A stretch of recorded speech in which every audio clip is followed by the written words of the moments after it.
the Sun System's strongest player, but losing his family and comrades forced him to abandon the game. The strongest, yet utterly alone, Kim Soo-hin chose regression to restart his life. If one path ends in tragedy, you simply rewind. In the Radiant Palace, a lifeless Kim Soo-hin collapsed before the Supreme Angel. What good was ultimate power if he couldn't reclaim what he'd lost? He clutched the gem, his gaze lost in its depths. Was this truly the source of infinite power? A sudden resolve flashed in his mind. Using his sword for support, Kim Soo-hin declared his intent to use Code Zero, to turn back the clock, to return to the past. Despite the Supreme Angel's shock, his decision was absolute. As the first successor of Code Zero, I demand a time reversal. Now, reality warped, shifting to a dark, ominous forest. It was late, yet a group of people were gathered here.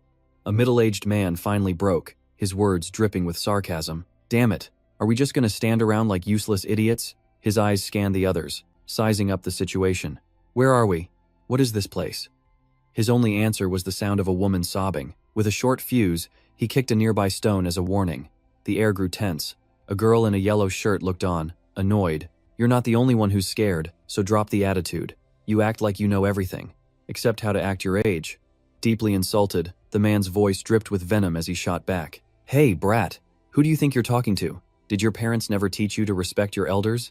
But this girl wasn't one to back down. She put her hands on her hips, firing right back. You're an adult who acts like a child, screaming at the first sign of trouble. If you want respect, then start acting like a grown-up.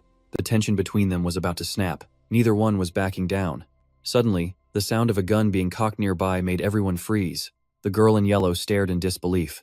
He'd just cocked his gun, but Kim Soo-hin's indifferent expression showed no intent to attack. He was merely standing guard against the unknown. He then explained their situation. They were summoned to another world by an angel. He'd woken up right here, in this forest. Just now, while listening closely, he'd heard a strange noise. It was coming from just beyond the trees. Sensing danger was close, he urged them to move. The other two, however, were still arguing. Kim Soo-hin took the lead, willing to accept new comrades, especially if they were armed. The woman in black, keeping a cool head, understood the need for teamwork.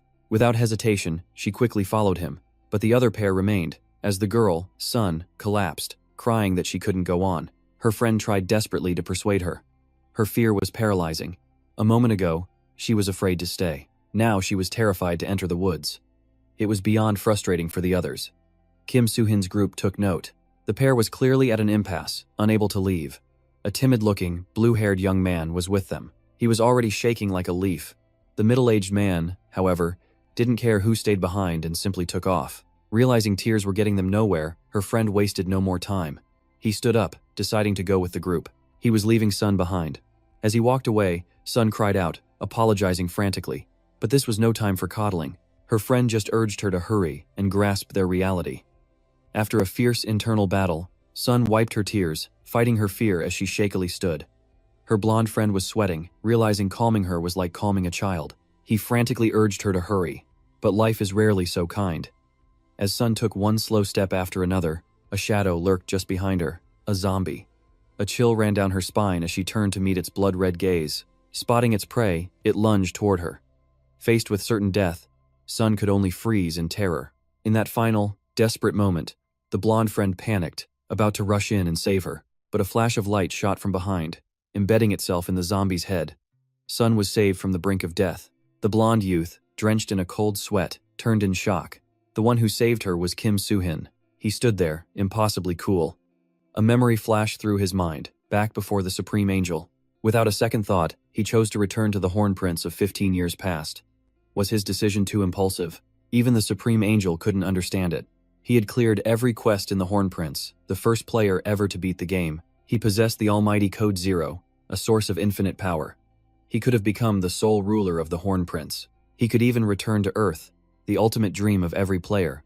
Yet he used it all just to rewind time. Kim Soo-hin sighed, but his resolve was firm. Sarah's pleasant voice couldn't sway his decision to use Code Zero. Sarah's eyes filled with disappointment. She had to ask one last time, "Do you truly wish to return 15 years into the past?" His torment began the moment he lost it all. His brother, his comrades, everyone he tried desperately to heal. He suffered the pain of losing everything, never even knowing the reason why. "This is all your fault, you angels." Facing his bitter accusation, Sarah wondered if he ever thought of Kim Joo-hin and Han So-jung. She somewhat understood his motives. She offered a better path for his wish. He could use his gold and licenses to save them. He wouldn't need to waste Code Zero's power to go back. Suhin's only answer was a fist flying toward her face. With her celestial power, Sarah was completely unfazed. She stood there, utterly defiant. Suhin could only bow his head, helpless. The demon Adaros's dying words echoed that the angels were all the same. "How can you trust the words of a demon?" Sarah insisted. "You are one of us. We fought demons together. Why would you believe their lies?" But he was exhausted, too tired to argue any longer. He tried to appeal to her final shred of conscience. "If you truly care about my wish, then send me back in time." Though she couldn't accept this, Sarah closed her eyes, brimming with disappointment. Unexpectedly, Code Zero began to glow, reacting to his plea. If his desire was strong enough to create this aura, she had to honor it.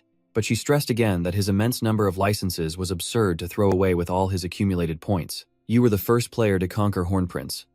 With my power as a supporter, I will grant you special privileges." But Suhin didn't care about privileges. As long as he returned, she could do as she pleased. Maintaining a facade of perfect understanding, she reached out and began adjusting the system. A storm of doubt raged in his mind as Suhin's eyes narrowed with deadly suspicion. "What if I refuse?" Sarah warned it wasn't a wise choice. She even guaranteed the privileges would be an insane buff, helping him achieve his goal in the past. It sounded too good to pass up.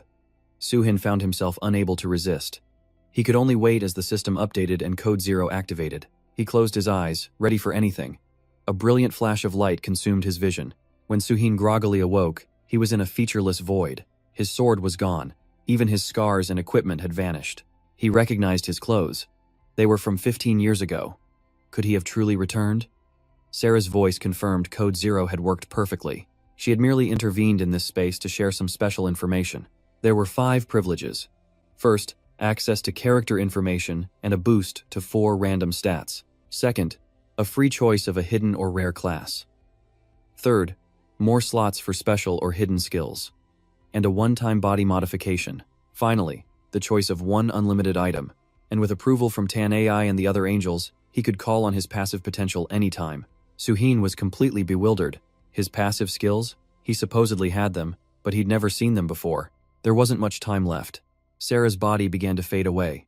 Before she vanished, she warned him not to get arrogant with his new privileges and to always stay alert. Her voice grew fainter and fainter, until Suhin couldn't make out her words at all. With a confused gaze, he watched the current Sarah disappear. Her last words echoed, "Be happy." In that moment, the world before him completely changed, and there she was, the Sarah from 15 years ago. In an instant, everything was reset. This Sarah had no memory of him. She introduced herself as the supporter who would guide him from now on. And just like before, she began with a few questions. From here, he would be teleported elsewhere to undergo the mandatory ritual. He had to become a true player in Hornprince, a realm not found on Earth. The reality Suhin now faced was another world. No modern comforts, just a forest teeming with hidden dangers. This was the stage for the ritual. By completing Hornprince's prologue and fulfilling his wish to return, he would never let that tragedy happen again. Meanwhile, another group that had been traveling for a while finally stopped to take a break. Finding a resting spot, a blue-haired man was horrified to see their clearing was now a monster den. Things were getting complicated. It was too late to avoid them all. Suhin activated his third eye, a skill that let him perceive the world and read his opponent's mind. This was a basic ability for reading his rivals. It was time to find useful allies for the ritual. The test was the same one he'd experienced 15 years ago.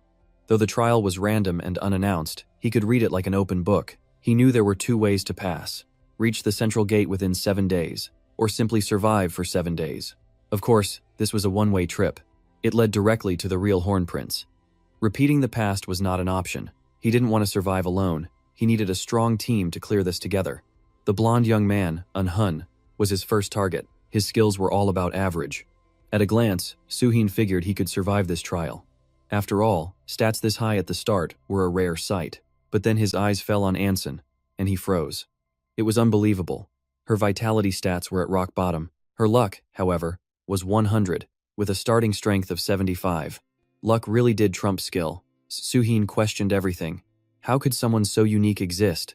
He'd never heard her name in the past. Racking his brain, Suhin suddenly realized she was the user of the secret priest class. The priest of wisdom? A son of the Origin faction? From afar, a man named Park Dongju interrupted, telling Hun to make his sister walk faster. Suhin seized the chance to scan his stats. He'd survive easily, but he was clearly trouble. A thug, if not a thief, from the modern world. Hun refused to listen, immediately calling the man out. He was the one who threw the stone at the monster. With aggression in his blood, Dongju feared no one, though fear itself was universal. But I'm not the type who just cries. It's because of that weakling's whining that I got held back. Suddenly, Li Dudong stepped forward. You're one to talk, she scoffed. You caused this mess in the first place. You better shut your mouth. They were evenly matched. Donggu puffed out his chest, ready with a threat.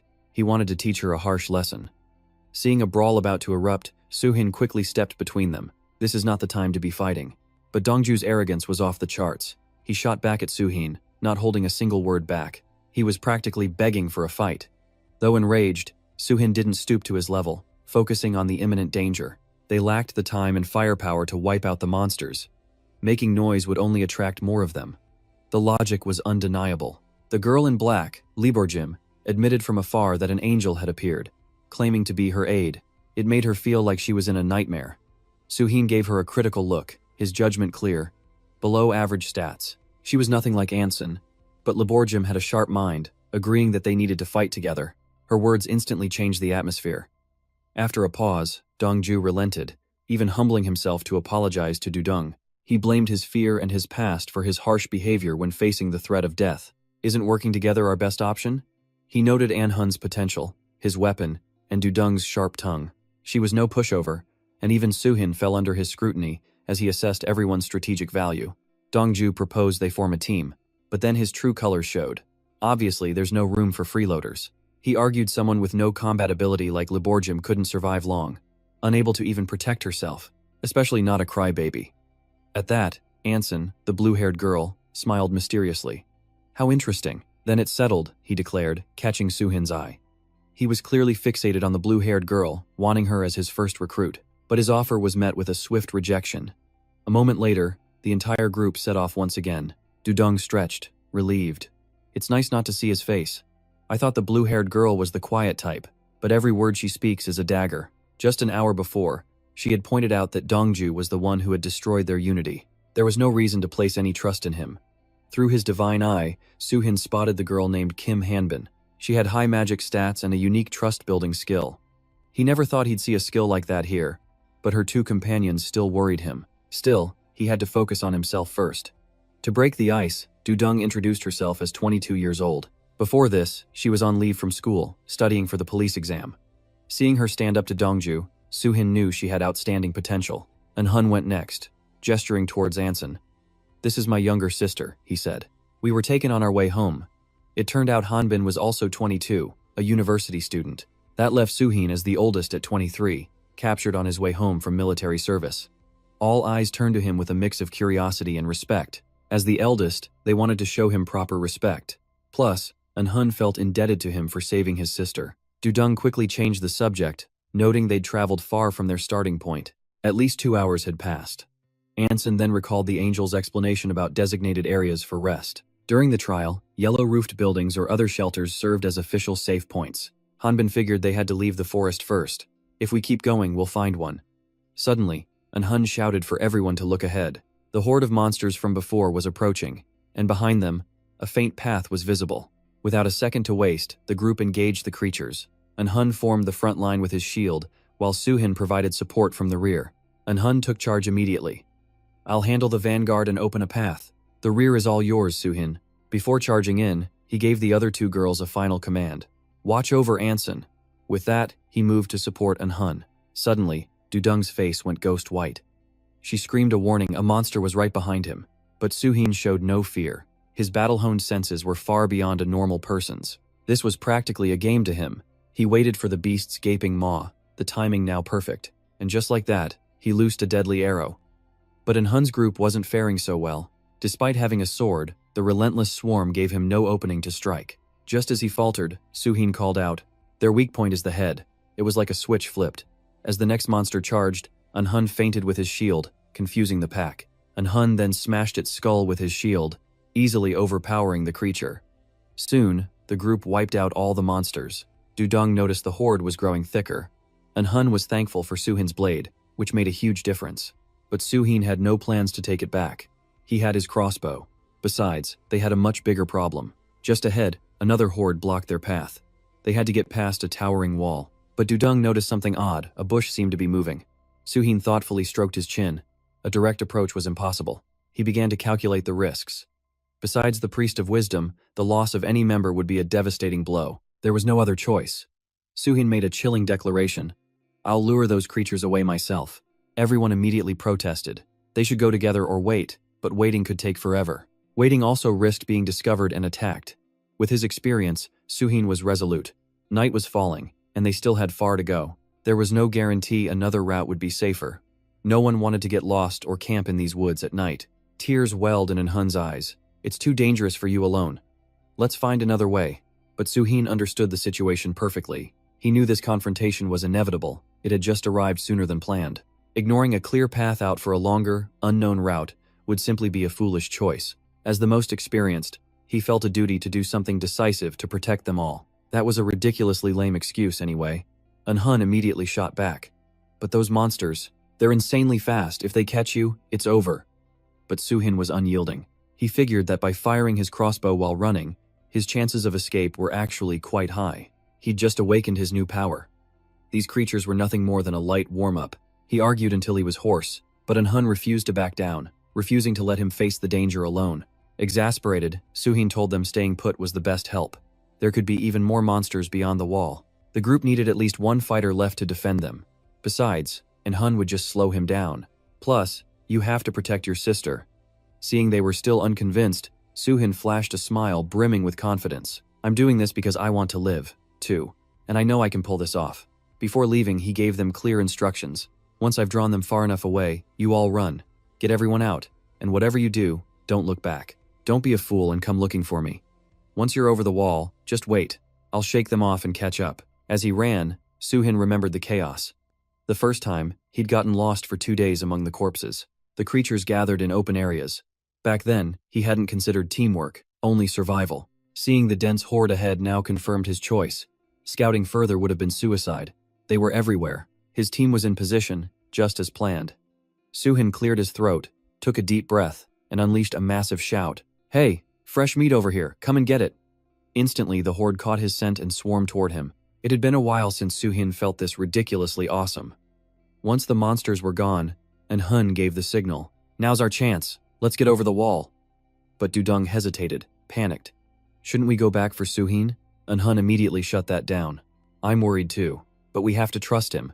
Remember his orders. I know how you all feel, but if we go back now, Suhin's sacrifice will have been for nothing. He risked his life to give us this opportunity. The only thing we can do for him right now is get over this wall and wait. We have to pray he returns safely." But contrary to their fears, Suhin was casually jogging and even whistling a tune. Who would ever guess a horde was on his tail? But after a while, his run came to a dead stop. The path ahead was completely blocked. It seemed every monster in the area was waiting. Fine then, time for a little warm-up. A monster ambushed him, its teeth sinking into his arm, but the creature froze instantly. Suhin flashed a dangerous smirk. "Surprised you can't bite through, are you?" The monster, refusing to give up, chomped down with all its might. Suhin simply swung his arm, sending its head flying.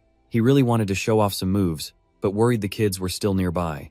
He had to keep his true power hidden. Tired of talking, he shook his head at the monsters. "Maybe I should go deeper?" He was bored playing cat and mouse. Suhin returned to the meeting spot, but the kids were nowhere to be found. He sighed, looking around. "I thought they'd wait quietly." He found traces of the 4 of them. It seemed they headed forward, but their footprints were a chaotic mess. They must have left in a hurry. He wasn't some great detective, so Suhin wouldn't bother investigating normally. Instead, he used his third eye to see the past, placing a hand gently on the ground. He saw the 4 waiting, then suddenly panicking as if attacked. Before he saw it all, his vision faded. This was the limit of his ability, peering into another timeline with his current mana. In short, he knew why they fled. First, he needed to follow their tracks. While science on Earth was highly advanced, life on the Horn Plan offered no such comforts. So, to help humans adapt, the angels created safe points and rest areas for the rite of passage. But the buildings and atmosphere were made to resemble the Horn Plan. However, the living quarters inside these trap points were modern and lavish, a place to briefly recall life on Earth. As night fell, Aso lay in bed, drifting off to sleep. She broke into a cold sweat, clearly trapped in a nightmare. Outside, a worried Dudung insisted on finding Suhin. It's dark now, and raining hard. He could get lost and lose our trail. If no one else will go, fine. She would go find him herself. But Hanbin worried she'd encounter that ghost again. They had just escaped a deadly situation. If it wasn't for Anson, we all would have died. But Dudung's reaction was sharp and fierce. We brought Anson here to escape the monsters, and now we have to go back for Suhin. As a direct person, she couldn't stand the idea of abandoning Suhin now that they were safe. I don't care if he's alive or dead. The air grew tense. Hanbin turned on her, snapping. Then go find him yourself. Just like with Suhin, I won't care if you live or die. Hearing this, Dudung was completely speechless, struck to her core. Does Hanbin really think Suhin is dead? Hot-headed, she shot back at Hanbin without hesitation. You're the one being so cold. Suhin sacrificed himself to save someone like you, but Hanbin felt no guilt. Instead, she blamed Suhin. He decided to be the He brought death upon himself. Though everyone tried to stop them, the war of words between the two girls forced Han to intervene. Neither of you are wrong, but do you have to say such hurtful things? Since it's dark and raining, I'll go find Suhin. But Hanbin wouldn't back down, harshly pointing out Dudung was seeking death. You don't need to go with her. If you go, you'll just get hurt. She believed Dudung's plan was reckless, not grasping the real situation. Do you really get what's happening? Without Anson, neither knives nor fists could have stopped that ghost. You'll obviously die if you go out and face that ghost again, so why would you even want to go back there? She argued if Suhin were alive and saw them gone, he'd just go somewhere else. If you have a brain, think clearly. Neither would back down. Dudung saw Hanbin's excuses as revealing her true nature. They only escaped because of Suhin. Don't act all righteous. Using people like that makes you no different from Rongru. Unfazed, Hanbin stated the dead are dead. What's wrong with just trying to survive? From behind, a familiar voice made everyone turn their heads in shock. Suhin stood there, drenched like a rat, with an unstoppable grin. Looks like I found you kids. Dudung worriedly asked, how did you find us? Suhin just said he wandered over, then asked if anyone was hurt. For a moment, Hanbin looked away in shame. Suhin continued, feeling a bit betrayed for not seeing them at the meeting point. Whatever they said would be an excuse, but Suhin let it go, trusting they hadn't abandoned him on purpose. Quickly scanning the room, Suhin noticed Anson was missing and wondered where she was. Did something happen to them? Meanwhile, Anson was still lost in a deep fever. She was sweating profusely, her condition clearly unstable. Hun then began to explain everything that happened to Suhin. They made it over the wall, just as promised. But a new nightmare was already unfolding. Ghostly figures appeared, like transparent shadows. Anhun's sword swung uselessly through them, having no effect at all. It was like slicing through empty air. Then one lunged at him, and his body froze completely. He was paralyzed, as if by a curse. Suddenly, Anson screamed, her entire body erupting in a brilliant light. Any spirit touching the light simply vanished. These were ghosts, immune to physical attacks. They could only be harmed by magic. But why would they appear in a trial for magicless players? Anson's power saved them all.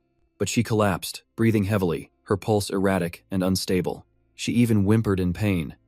As her brother, Anhun was frantic with worry, unable to stay calm. He begged Suhin, asking if she would be okay. Suhin examined her and diagnosed it as a magical overload, a common symptom of using too much magic. It happens when power exceeds the body's limits. She wasn't even an official player. To wield such incredible magic already, it was unbelievable. He was stunned. It had to be her high magic and luck stats. This was the future priestess of wisdom. He quickly reassured Anhun. As long as she was breathing steadily, there was no immediate danger. Don't worry, she's likely just having a nightmare. But I'll double check, Suhin said, asking Anhun to wait outside. Anhun stubbornly wanted to stay and help. Suhin promised he wouldn't do anything strange to her. You look like you're about to collapse. Go and get some rest. He urged everyone to go and recover. Leave the rest to me. You'll be no good to anyone without proper rest. Once everyone left, Suhin placed a hand on her forehead. Just as he suspected, her magic was in chaos. He just needed to guide her chaotic energy. He could use his own magic, and she would recover. Luckily, it was just an overload. Without hesitation, Suhin began channeling his energy. Anson, though unconscious, reacted almost instantly. When Suhin stepped out to wait, Anson was already awake. She stared at him, completely speechless and back on her feet. Anhun rushed over, his eyes welling with tears of relief. He frantically checked if his sister was okay, but Anson felt completely fine. In fact, she felt like she'd just had a great night's sleep. Dudung couldn't resist teasing, whispering that Suhin had watched over her all night. You should thank him, she urged. But Suhin dismissed the pleasantries. He got straight to the point. We have to leave this city. Today. The group was baffled. Why leave? They were given no instructions. Anhun only knew that death here was permanent. They had to find their own supplies. The goal was to reach the gate, or simply survive for 7 days. Suhin repeated a key warning. Don't stay in one place for too long. They had to keep moving all week, or reach the center of the city. But Dudung argued this place was perfect. It had food, beds, and hot showers. Yesterday was hell in the forest. Suhin's suspicious nature kicked in. The warning didn't match this safe haven. Wasn't that incredibly suspicious? It had comfortable beds, familiar food. It felt like home, and monsters couldn't enter. Suhin suspected a trap. He had a bad feeling, but Dudung was tempted, refusing to trust those winged guys. Was the danger outside worse than this comfort? But surprisingly, Anson sided with Suhin. She also had a terrible feeling about this place. Anhun understood immediately. Is it that feeling you always get? He asked. Anson admitted she'd had a nightmare. In her dream, they were all asleep inside. Suddenly, an ominous light appeared, and a giant monster descended. It was like some alien creature. It knew exactly where they were, and she watched as it killed everyone. But then the dream shifted, everything reset, and suddenly, Suhin was there, stepping forward to face the monster. After that, they all fled the city. When she looked back, the dream ended with a horrifying sound. She couldn't tell if it was a scream or a cry. Having known Anson for 19 years, Anhun warned them all to trust her intuition. This made perfect sense to Suhin. With a maxed out luck stat, it was possible to see the future through intuition. She had likely seen the future in a prophetic dream. Anhun insisted it wasn't just a feeling. Whenever Anson got worried, something terrible always happened. It was rare, but sometimes her dreams could actually predict the future. Anhun trusted his sister's vision completely. Besides, being the only people in this huge city was just too strange. They had to leave while it was still daylight. The vote was unanimous. They grabbed their supplies and moved out. And so, their choice was to head back into the forest. And they stayed there for 3 more days. On the night they fled the city, after a fierce battle, they discovered a safe point with an arsenal of weapons. Thanks to that, everyone but Anson, who couldn't use healing magic, fought together and survived the night.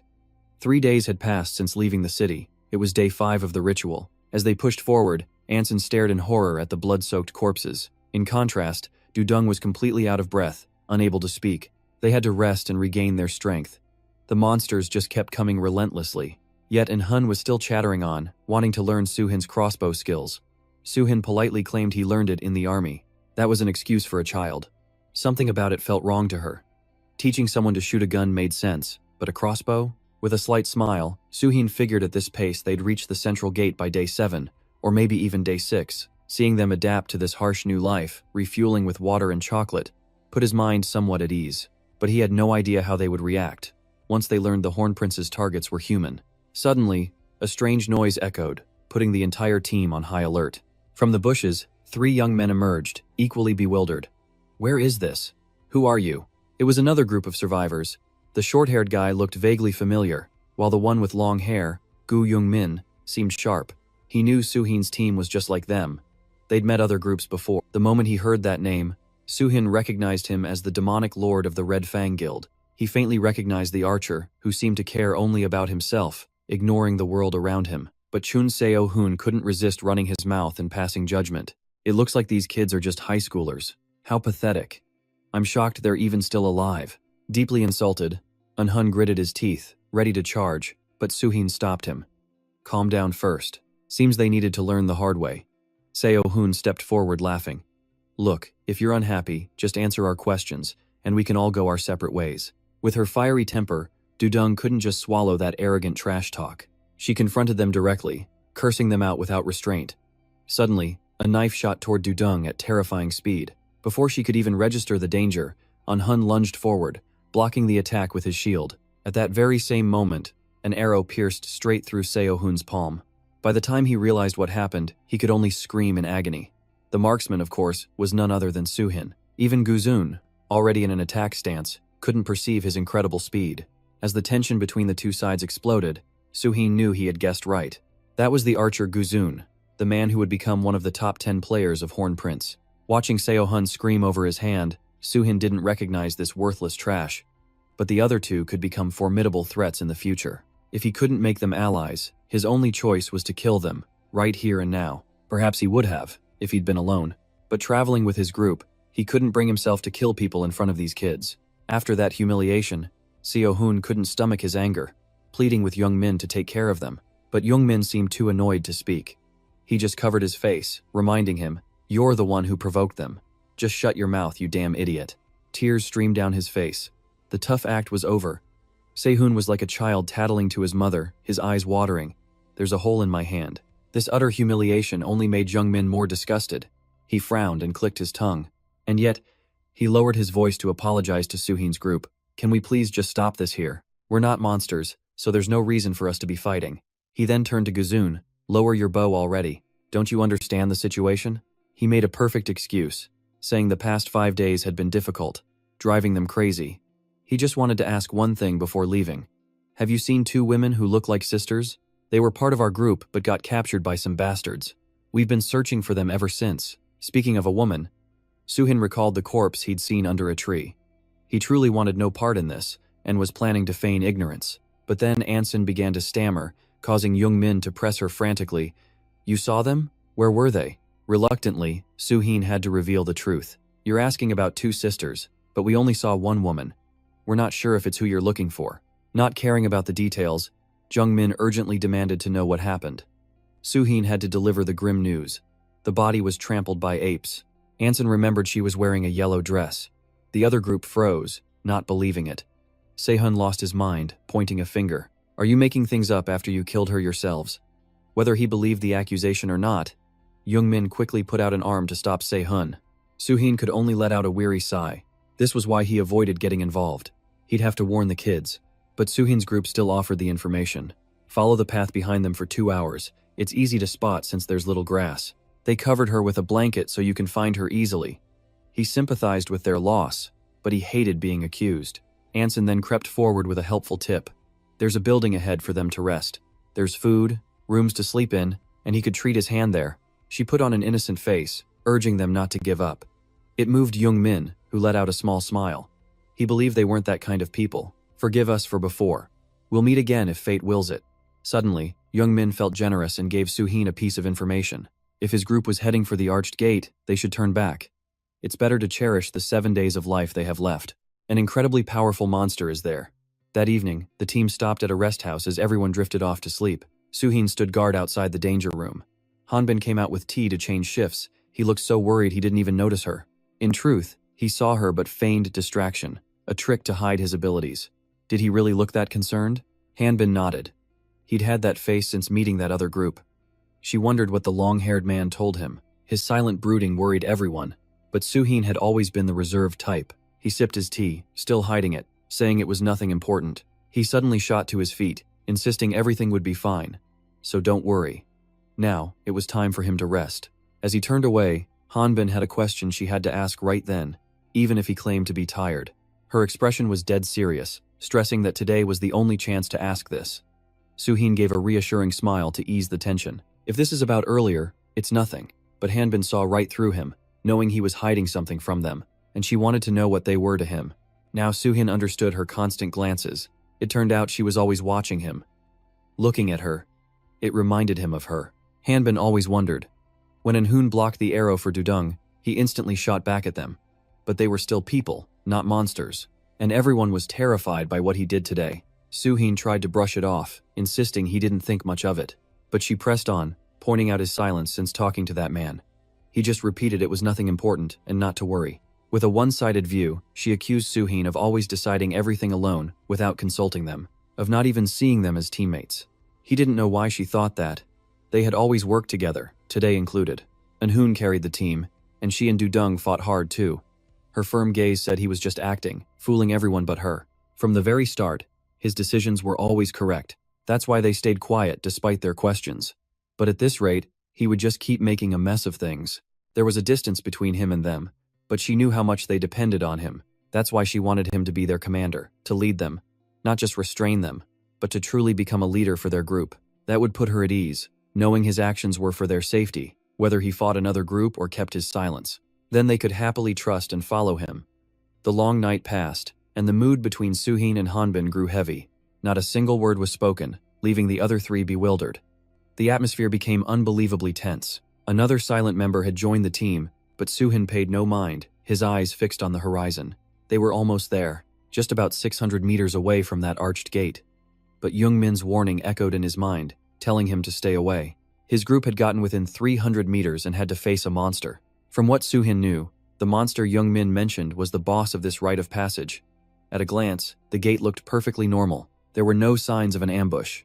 He wondered if there was a summoning condition. The team soon stood right before the gate. Like total rookies, they gaped in awe. It's so beautiful. They dreamed of going home after this. Their footsteps quickened, drawing closer. Suhin estimated they were 200 meters away, but still, nothing was happening. Was Jungmin's group just unlucky to encounter a monster here? The only odd thing was a patch of discolored earth. Otherwise, the area was clean. To be safe, he activated a search spell, but it revealed only a vast, empty space. Now he was sure. That other group just had bad luck. The path continued, the distance closing to just 100 meters. Safety felt so close. Suhin suddenly froze, sensing a surge of magic. The others just stared, clueless about the brilliant light. Suhin screamed frantically, "If you want to live, run for your lives now." There was no time to hesitate. Panic filled his face as he turned and fled without looking back, escaping the coming horror. And then it happened. A colossal monster emerged from nowhere, letting out a savage roar to assert its power. Suddenly, the voices of angelic supporters echoed, calling in Hun and Sun, Dudung, and Hanbin to awaken. Congratulations to the four of you for surviving the ritual. Hornplan is divided into 4 great continents, East, West, South, and North. Players who survive the ritual are sent to the starting inn, located in each continent's major city. Following the god's guidance, the 4 of them quickly teleported to their new sanctuary. And Hun cautiously opened the door, his eyes scanning the area with constant vigilance. It appeared to be empty. They all recalled that chaotic scene. Suhin stayed behind alone to face the beast, buying time for his team to reach the safe gate. But when the 4 reached the portal and looked back for Suhin, they saw him still fighting the colossal monster. He gave them a final, farewell smile before they fell into the teleportation space. Their screams changed nothing. The team was completely drained. Slumped over the table in defeat, no one uttered a single word. They all understood Suhin had sacrificed himself for them. But now they faced the truth that none of them could return home. Without Suhin, the team felt like they'd lost their leader, completely directionless and adrift. Unsure of what to do next, no one dared to speak, and a heavy silence descended upon them. A sudden sound shattered the suffocating atmosphere. And Hun instinctively glanced at the portal. Someone was arriving. He held a faint hope that it might be Suhin. Perhaps Dudung was the most level-headed one at that moment. She knew they weren't the only ones who survived the ritual. There had to be other teams. Still, holding on to that belief, and Hun thought if others were arriving, maybe Suhin would be among them. As the portal slowly opened, the team's hearts pounded in their chests like never before. They desperately prayed for Suhin to appear, but disappointment followed. It was Jungmin's group, looking bewildered. Why is it so quiet? They thought they were the first to arrive. But upon seeing familiar faces, Jungmin offered a friendly greeting. "So glad we could meet you all here." Right behind him, the oblivious Seo Hun peeked over, curious to see who arrived so quickly. Realizing it was the kids from before, Seo Hun sighed with a bored tone. "You guys aren't dead yet?" This time, the team was in no mood for his trash talk, which seemed to disappoint Seo Hun slightly. "You don't have to look so disgusted." Only the perceptive Gujun noticed. "They're not in the mood for you right now. Read the room a little." A wave of embarrassment washed over Seo Hun as he awkwardly scratched his head. He approached Dudung to apologize for the knife incident, but her cold response left him deflated. He insisted, "Hey, I'm sincerely trying to apologize." Despite her temper, Dudung didn't hold grudges and paid it no mind. At last, Sehun could breathe a sigh of relief. After scouting the area, Jungmin realized they still couldn't get out. The main door and all the windows were sealed shut. He then noticed their crossbow user was missing. He heard all survivors would gather here. Something felt terribly wrong. Jungmin was in disbelief. "Don't tell me you went to that gate?" he grumbled. "I warned you not to go, didn't I? If that kid's dead, then you have to." Before he could finish, Sun and Dudung slammed the table, reacting furiously. They yelled that Suhin was definitely okay, which startled Seo Hun. He just taunted them, so sensitive. They must have met the monster, huh? With his usual careless attitude, Seo Hun arrogantly put his hands behind his head. "I'm 100% sure Suhin is dead. When we fought it, we lost 2 people and had to retreat. Those angels gave me a new setting or something, so if I saw him again, I wanted to teach him a lesson." Realizing his mistake, he caught a warning look from his teammate. Seo Hun quickly shut his mouth. What a nuisance. He guessed the kids were still holding out hope for Suhin, so they also quieted down to observe. The portal continued humming as more people from other groups arrived safely. The space was instantly filled with noise. The next person to teleport in was none other than Rong-gui. The moment he arrived, he started a fight, calling their team a bunch of hypocrites. His eyes scanned them as he ran his mouth. Only the crossbow guy got left behind? I thought your whole group would be wiped out. But surprise, that old guy Suhin isn't dead. In fact, he took down this round's final boss with a single clean strike.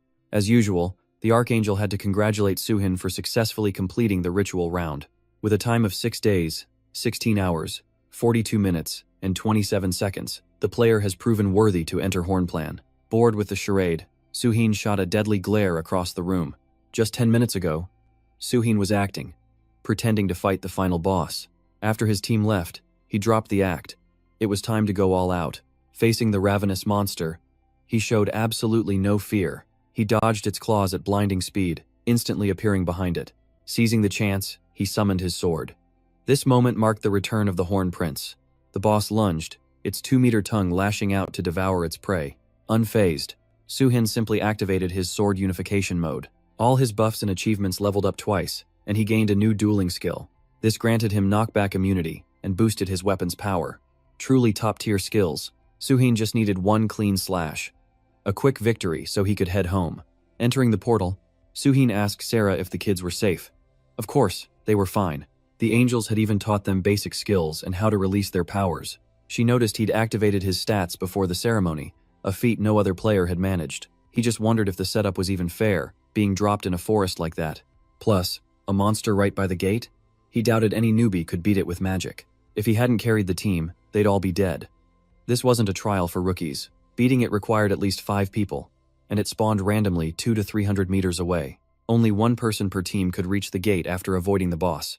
It was all by design. In Horn Prince, losing your companions was a common occurrence. The ceremony was designed to teach players that hard lesson. It was a necessary ordeal. Suhin understood.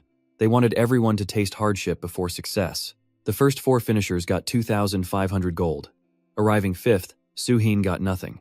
Sarah was stunned by his disappointment. He had nearly 4 million GP, but still craved more. Even he was shocked by his own wealth, assuming it was spent on special privileges. With his challenger-level skills, he wondered what all his past GP had even been for. He needed to shop for new gear. But first, Sarah had to list his boss rewards. Notifications flooded his screen: 50,000 GP, achievement points, and 2 stat points. He was eager to browse.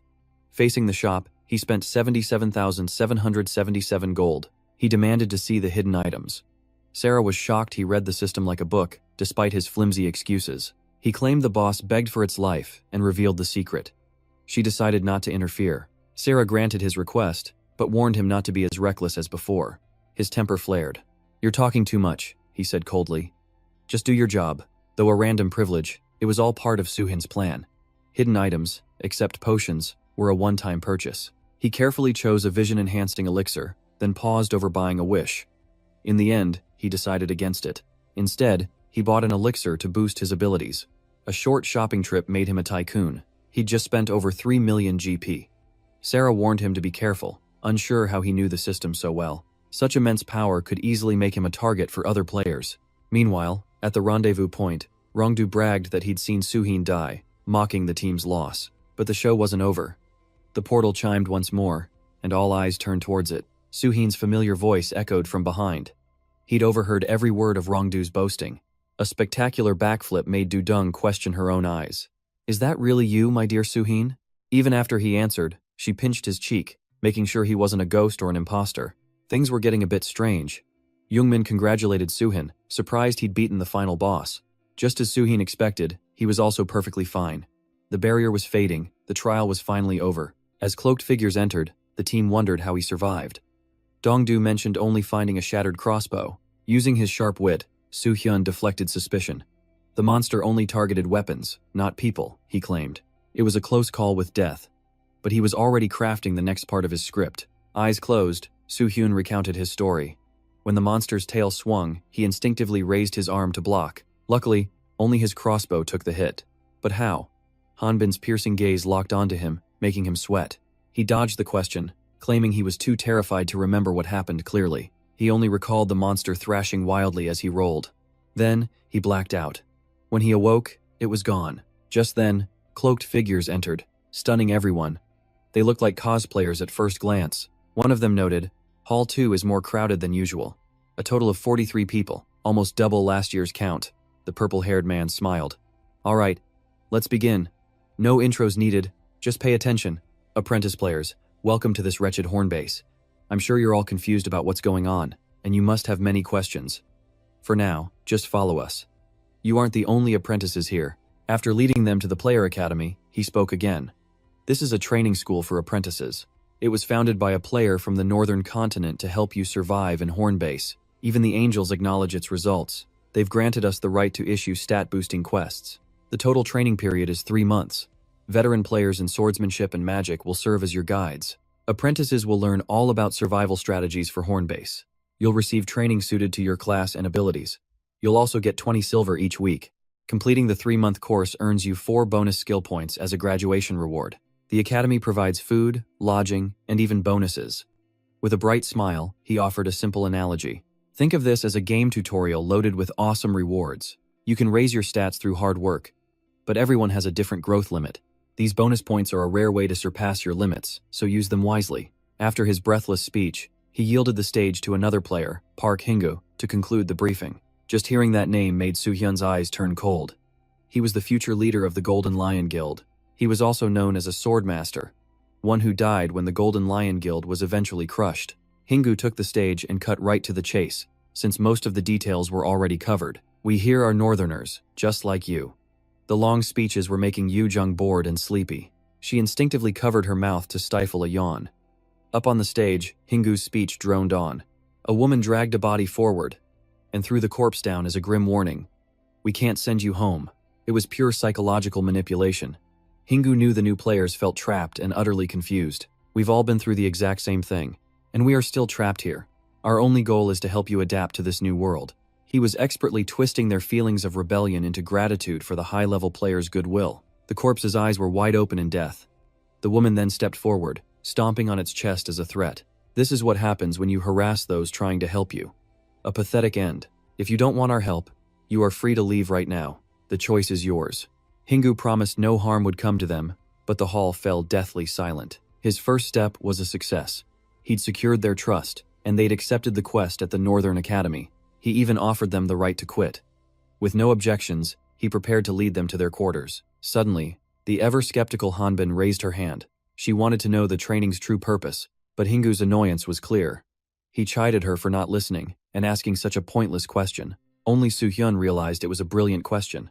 The stated reason for training and their real goal were different. She had clearly hit the core of the issue. But Hingu gave the same textbook answer: to train apprentices. The course rewards were the academy's purpose. He'd already laid out all the benefits of the Player Academy. Hingu could sense her lingering questions. He knew he hadn't hit the mark. She understood the academy's supposed benefits. But her curiosity ran deeper. This all seemed too simple. Was it really created just to help rookie players? And not by angels, but by another player? Why would veteran players take the time to train us? Was this simply an act of goodwill? Faced with her sharp interrogation, Hingu froze for a moment. He sighed, thanking her for the question. Players in Horn Prince are split into 2 main types. First, those like us, who wish to return to Earth. And second, those who never want to go back. For example, criminals with no place left in society, or social outcasts, people who prefer Horn Prince to the world where they had nothing. But can't we just go our separate ways? Hingu shook his head. It's not that simple. This isn't modern society. With more people come tangled interests, not to mention murderer guilds. They consider killing a sport. Everyone gasped in shock. To Soo-hyun, this reaction was expected. Normally, the idea of killers roaming free is terrifying. But in just a few months, some people here will kill more humans than monsters. In Horn Prince, age and gender mean nothing. Skills and stats give players immense power, a strength far different from on Earth. The veterans who came before us have trained much longer. They are far stronger than all of you. If people like that find out you're a rookie, is there any easier prey than a clueless newbie? This academy is a fortress, built to protect you and teach you how to survive them. Players from many guilds gathered to help you learn the rules of Horn Prince, and to fight the ones who block our return to Earth. After hearing this whole spiel, Hanbin finally relaxed and nodded in understanding. While it sounded convincing, Suhin knew this was all just talk. The Golden Lions started a foolish war over Wild Iron Mountain, all for the sake of dominance. The very ones who ignited the First Great Alliance War now speak as if they are warriors of justice. In Hornprince, guilds are formed from common interests. Guilds with a common enemy then form an alliance. This means guilds and wanderers alike will turn their swords on each other if necessary. Just then, Hingu dismissed them to rest. Training begins tomorrow, with men and women separated. Suhin was lost in a whirlwind of thoughts, and Hun suddenly appeared, startling him. Why did the kid have such an amused expression? The next day, under the high sun, a man and a woman watched eagerly, wondering how many players would survive. Surely a few useful ones would emerge, right? In the first week, the Northern Academy proved its ruthless reputation. Its physical training was harsher than any military boot camp. During combat simulations, over 10% of the 130 trainees dropped out. Luckily, Suhin's team adapted quickly to life in the academy. He soon heard An Hun had become a priest, while Dudung was now a mercenary. Surprisingly, An Hun didn't pick swordsman. While breaking bread, he explained what happened after the gate trial. He had asked the angel if Suhin was alive, but she just dodged the question, repeating some system rules. In his anger, when she insisted he become a swordsman, he snapped. He bluntly declared that he would use a spear. The angel was stunned, of course. Suhin understood why. He would have been shocked, too. Playing the leader, he warned his team not to reveal their stats to anyone. Someone could easily take advantage of them. He especially emphasized this to An Hun, who was always too trusting. They listened obediently, but when Suhin asked Hanbin about her class choice, she abruptly stood to leave. She clearly had no intention of revealing it. Didn't he just warn them not to tell anyone? The rejection was more than a little awkward. Suhin just laughed it off, quickly changing the topic. He felt like she was treating him as an outsider.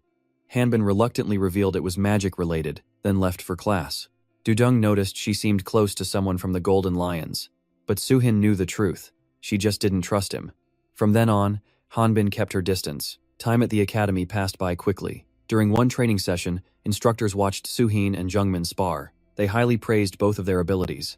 They even drew attention from other guilds, receiving a flood of offers. Just then, Jungmin rushed in to attack Suhin, trying to show off.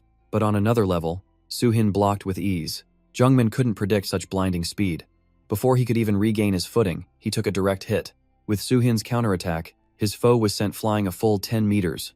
The 13th week of training was underway. Only about 80 trainees still remained in the academy. Suhin felt his assessment was on point, recalling Hanbin's question and Sarah's warning. He vowed to prevent another tragedy, to crush any threats early on and forge new alliances. From behind, Hanbin appeared. She needed a private word, suggesting they talk while walking to avoid prying ears. Without wasting a moment, Hanbin revealed she'd received an invitation from the Golden Lion Guild. Though they rarely took rookies, she was a special case. They favored mages and promised her their full support. They even offered to recommend her for a high-ranking position. Instantly, Suhin sensed something was wrong. Unless she possessed something incredibly rare, using his third eye, he scanned her and was shocked by what he saw. A gem mage. His face went pale. When had she acquired a class like that? The guild's generous promises only made sense if they knew about her class. He felt a sharp sting of betrayal. She hadn't said a word. To avoid arousing suspicion, he offered a fake congratulations. She was just another player, not a true comrade. He'd just have to call it bad luck. Hanbin then mentioned the guild had invited him too, but Suhin had flatly refused. Putting on a slightly pouting face, Hanbin pushed for his real reason, making the situation awkward. She probably thought he was attempting the impossible, or had already accepted an offer from another guild. There were plenty of tempting ones, but he never intended to join the Golden Lions or any other guild. A true victor always forges his own path. Her jaw dropped at his bold declaration. Hanbin was completely stunned, unable to believe her ears. She couldn't understand why. After all her time here, Hanbin thought she knew how this world worked. For gathering intel and ensuring safety, joining a top guild was the key to survival in Hornprince. Suhin knew this better than anyone, but he refused to abandon his friends just to join a guild alone.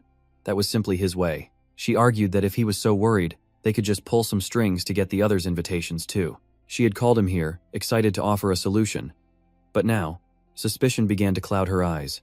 Could it be that he didn't want to join any guild? Was he actually planning to start his own? Facing his cold indifference, Hanbin clenched her fists. She knew he was special, more talented than most. But Hornprince wasn't some simple trial. It couldn't be conquered by one person's strength alone. Do you really think everyone can just rely on you? Are you planning to do everything yourself again? she asked with a weary sigh. Suhin found her perspective incredibly narrow. She hadn't spoken to the others in weeks, so what did she really know? She treated them like extra baggage, blinded by her own judgment and unable to see their efforts, and she dared to look down on the friends who had faced death with him. His sharp rebuke left her speechless. Still, Hanbin stubbornly tried to persuade Suhin, but he couldn't accept. He would not side with a traitor. Out of options, she played her final card. The Golden Lion Guild was preparing an expedition to the Iron Mountains. With their massive resources, a successful campaign would make them the undisputed rulers of the northern continent. Their power would grow. Their plan to return to Earth would be unstoppable, and they'd gain priceless information. Any new guilds would be left in the dust. It was a tempting dream, but Suhin only wanted to know her guarantee. That the expedition will succeed? He knew the truth. The fall of the Golden Lion Guild, once the strongest in the 4 continents.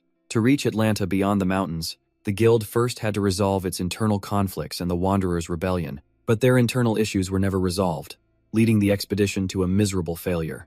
It was the spark that ignited the first great guild war. Now, Suhin launched his counter. He challenged her. Why would such a powerful guild offer a high-ranking post to a complete rookie like you? Do you really trust them? Cornered, Hanbin resorted to a weak argument. So I'm supposed to trust you instead? She snapped back. Her words were a blow to Suhin. He thought he'd earned her trust. It turns out he was mistaken. All this time, she had always harbored doubts about him. Time flew by, and the long-awaited graduation ceremony finally arrived. Suhin looked at his reward, 4 stat points. He wondered if he should add them to stamina. Just then, Hun and the others ran over, asking if he'd chosen a guild, but he told them he had refused every single offer. True to form, the 3 of them immediately swore to follow him. They were sure everything would work out. Suhin was a bit surprised. He never saw himself as some kind of savior, but his friends started pleading dramatically. You don't care about us anymore. Are you going to abandon us? Even Suhin was left completely speechless. Youngmin's party came to wave their goodbyes. You've all worked hard until now. It seems you aren't joining a guild, just like Suhin. Jungmin wasn't satisfied with any guild and wanted to see if Suhin would journey with them. Among the guildless, Suhin's party had the power to join them. To Suhin, the offer was tempting. Working with Youngmin's team meant easy dungeon clears. The only issue was Dudung and Chelan. They were like fire and ice, constantly clashing with words and threats, neither ever backing down. Their teams had to pull them apart, but they still glared, ready to fight at any moment. Jungmin sighed in frustration. This was impossible.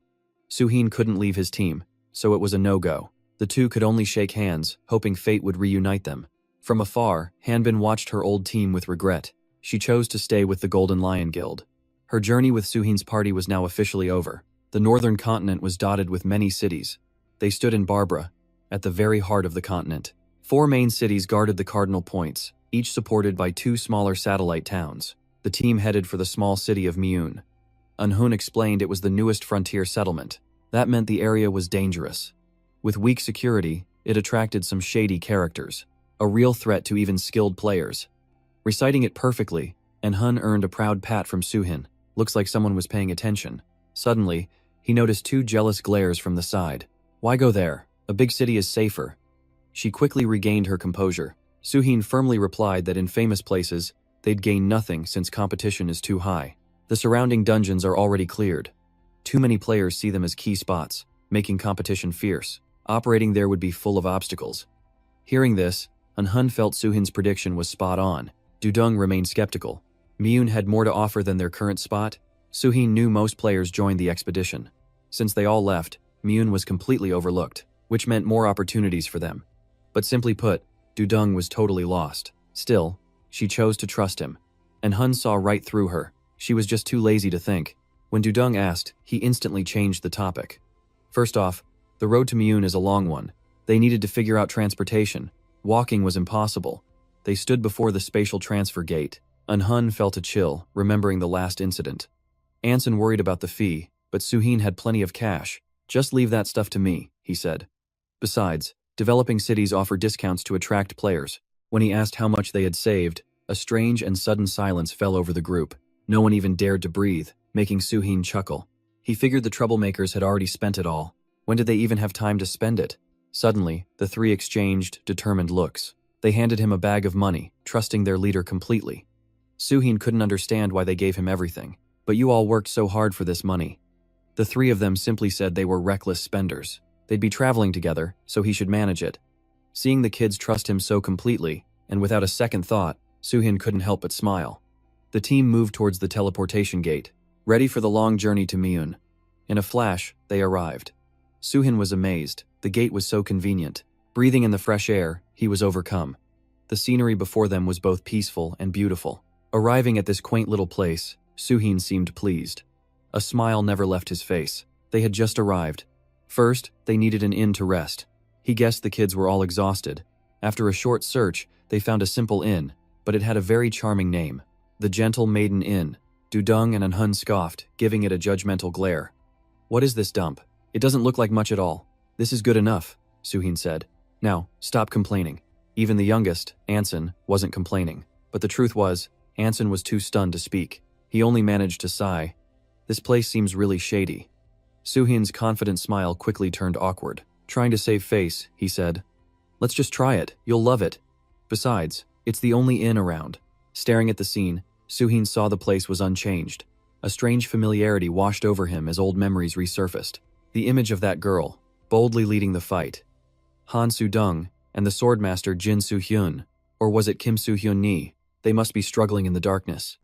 Even as enemies, I was glad I met them. Snapping back to reality, he rushed the group inside. The moment they entered, they heard screams for help. A man was so terrified he'd wet his pants. Before them was the back of a mysterious woman. The sight made the whole party freeze, huge question marks popping over their heads. Alerted by the noise, the woman turned toward the door, flashing a friendly smile to welcome her new guests. One look at their uniforms was all she needed. Nothing escaped the sharp eyes of this innkeeper. She guessed they were fresh from the academy. So, a meal or a room? Despite the strange situation, Soo-hin calmly requested both. "We'll eat first, then take rooms for the night."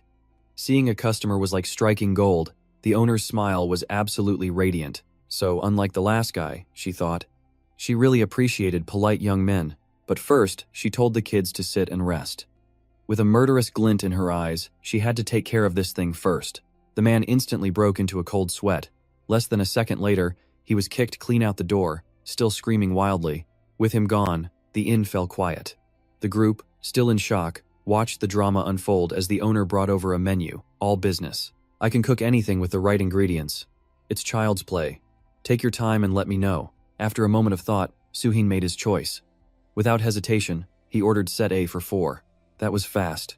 "You must be starving," she teased. "Handsome and decisive. I like that." As she went to prepare the food, Dudung finally spoke. "This place is suspicious. We're the only customers, but Soo-hin is completely unfazed. Everyone's likely at Thiet Sun, so it makes sense that it's empty. You kids don't seem to like this place, huh?" Only Anhun was buzzing with excitement, peeking into the kitchen. "No need to find another inn," he exclaimed. "I'm starving, let's just eat." But Dudung couldn't let it go, annoyed at being called a kid and noting how messy the place was. And that guy ran away screaming earlier. "There's definitely something wrong with that lady," she complained, not looking behind her, where the owner stood, having heard everything. Dudung nearly jumped out of her skin. She was utterly terrified. Ready to snap back, Dudung froze, afraid to even breathe. A chilling feeling came with a sweetly spoken threat. The owner gently placed a hand on Dudung's shoulder, and the girl's entire body went rigid. The air instantly filled with a terrifying pressure. Of course, Soo-hin felt the immense flow of mana. Was she really releasing her power just to intimidate an academy rookie? Her fiery temper hadn't changed one bit. That murderous glare made Dudung flinch, her eyes welling with tears as she begged Soo-hin for help. Soo-hin calmly took a sip of water. He figured that was enough of a lesson. Any more, and the kids would actually start crying. He set his glass down with a soft click, instantly shattering her oppressive aura. The owner's eyes widened, her mind racing with curiosity. Soo-hin feigned annoyance about the wait for their food, skillfully diffusing the tense situation. A moment later, steaming hot dishes arrived. Though simple, the food was incredibly delicious. He glanced over at Dudung, who was completely still, not yet recovered from the shock. It'd be strange not to be scared after that. Soo-hin realized the owner was a player, but on a completely different level. It was a haunting experience, but a necessary one. He knew everyone had to face such pressure, as the future held far greater threats. In contrast, Anhun was bursting with energy, eager to stay, hunt monsters, explore, raise his score, and earn lots of money. What a nice dream, kid, Soo-hin thought, baffled. First, Anhun proposed they form a guild and think of a cool name. With her dreamy nature, and Sun suggested names like Pink Rabbit or White Rose, which sounded incredibly cheesy. But Suhin bluntly shut them down, killing the mood. We can't form a guild. The four of us don't meet the requirements for an official one yet. And Hun looked totally confused, not understanding the problem, but even one person can form a guild. Based on rumors, and Sun knew guilds were managed by residents commissioned by the angels. Exactly, Suhin confirmed, preparing to enlighten the rookies. To form a guild, you must first create a caravan. That means operating as a group, building achievements, and reporting them regularly. After the long explanation, Suhin noticed Dudung looked completely miserable. He asked the normally sassy girl if she was okay. Taking a shaky breath, Dudung finally spoke. I'm just so angry and helpless. The instructors did warn us. You never know what will happen in Hornprince. She was still lost in fear. What if the innkeeper is a rogue? What if she has evil intentions for me? Faced with her endless questions, Suhin could only let out a weary sigh. Being overly cautious isn't good, but it's better to be safe than sorry. Though he didn't want to say more, he stressed one final point. This isn't a camping trip or a treasure hunt. Their mission is survival. In short, being scared is a good thing. Let her feel her own weakness. Then she can train and grow stronger. As if awakened, Dudung fiercely questioned him. How do I train so that never happens again? What exactly did that person do to you? Seeing their eager eyes, Suhin couldn't refuse. What did you learn about mana release in your academy magic class? You know it's a control ability anyone can use to command their internal mana. Suhin nodded. He admitted the innkeeper used a type of mana release, not a unique or hidden skill. Of course, anyone can use it with practice. It can defend you in situations like that, and even let you counterattack. At these words, Dudung's eyes lit up. Wanting to learn right now, she slammed the table and shot to her feet. Suhin made a calm declaration. I'll teach you this powerful skill. Mana release has 5 types: sense, possession, overwhelm, break, and annihilate. Turning his back with a cool pose, Suhin began the first lesson. First, he told Dudung to move anywhere in the inn without making a sound. Go. It began. The group moved silently, barely breathing, but Suhin pinpointed them perfectly. Anhun, 68 degrees southwest from my left foot, by the counter, and Anson, 73 degrees southeast from my right, behind the pillar. Dudung is on the table right behind me. While they were still stunned, Suhin turned to confirm. This skill is level 1 of mana release. Sense. It links your mana flow to objects or the floor. You can use mana to expand your detection radius, preventing sneak attacks like the innkeepers earlier. But sense isn't always useful, especially if an enemy approaches faster than you can react, or if they attack from above, or secretly merge their mana with an opponent's. Even the best sense can't detect them then. That's an application of possession, a higher level skill. What the innkeeper used was the 3rd level, overwhelm. It's a skill that infuses your will into mana to control others. Because it's a high-level technique, it demands masterful control. If I'm not mistaken, you felt like he wanted to kill you. That's because the innkeeper infused his killing intent into his mana to intimidate you. If you master possession, you could defend against overwhelm, or at least resist it. Getting ahead of herself, Dudung assumed possession was superior and demanded to learn it. This hothead was truly something else. Suhin advised that overwhelm is far superior to both. Until you can maintain sense for over an hour, forget exploring. If you can't even do that, getting ambushed outside is just a matter of time. They had the same starting point. Dudung gave him a judgmental look, wondering where he learned all this. Ever the sly one, Suhin deflected, saying he used his free time at the academy. The instructors helped me a lot, too. Anhun then recalled Suhin's odd poses before sleep. He was practicing sense, not meditating. Bragging a little, Suhin said he mastered sense in just 1 day. Possession took about 2 weeks, and overwhelm wasn't done until his final week at the academy. It took some time. I'm eager to see who masters this skill first. Instantly, Anhun boasted he'd be the first, but Dudung wouldn't back down. But they forgot Anson had the highest mana stat. In the end, none of them mastered sense in a day. They couldn't even maintain it for an hour. Dudung, lasting 28 minutes before fainting, concluded their day in Mune. Seeing everyone collapsed lifelessly on the tables, Suhin sighed and decided to gather information first. Looking at the desolate scenery, Suhin spoke. Everyone left too soon. So many developing areas were just abandoned. First, he wanted to check the exclusive player inventory. After a quick look around, he located it. Wasting no time, he stepped inside. The magic circle led to a dark, empty space. He began activating his medicinal items. Keeping them would just weigh him down. He decided to use everything possible. Item after item was consumed, boosting his stats, skills, and vitality. After the feast, Suhin quickly checked his player status. With his master level and the alias Sword Master, His stats were nearly perfect. He still had 12 points left over. For now, he thought he should save them just in case. The problem was when to use the sword and the elixir. Currently, he didn't need either of them. He figured he would just take some gold for now. Stepping outside, he immediately wanted to buy equipment. If he placed his orders now, they would be ready when needed. At this rate, the First Alliance War was likely just 3 months away. He was running out of time, meaning he had to rely on what he knew. Driven to learn more, an entire week vanished in the blink of an eye. Late at night, Suhin was still studying the mind map when Dudung bounced in, complaining about Anson's special training. True to her jealous nature, she fumed watching Anson skillfully flip a coin. She wanted special training too, but Suhin explained he was just practicing suppression spells. Support magic is as vital as a priest's healing. But Dudung pouted, "So when Hun and I only get sensory training?" This group was so tiresome. Because it's necessary, Suhin reminded her flatly. Sensory training is enough for close-range fighters. Seeing she'd get nowhere, Dudung slumped onto the table. As she sighed, her eyes fell upon a strange title, The End and Rebirth of Ancient Alchemy. The cryptic words sparked her curiosity. "Is this a thesis?" Suhin nodded. "Correct, but it's mostly empty." She couldn't believe he was buried in these documents. Dudung couldn't fathom why he was reading such dry material, and he was meticulously marking a map. "Don't tell me you're hunting for treasure," she teased. Suhin admitted he was researching records on Moon.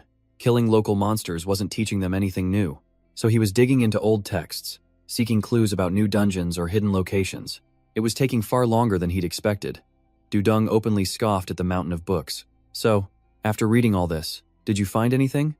His answer was utterly dejected. Suhin felt that reaching the stars was more likely, but still, he had to try everything.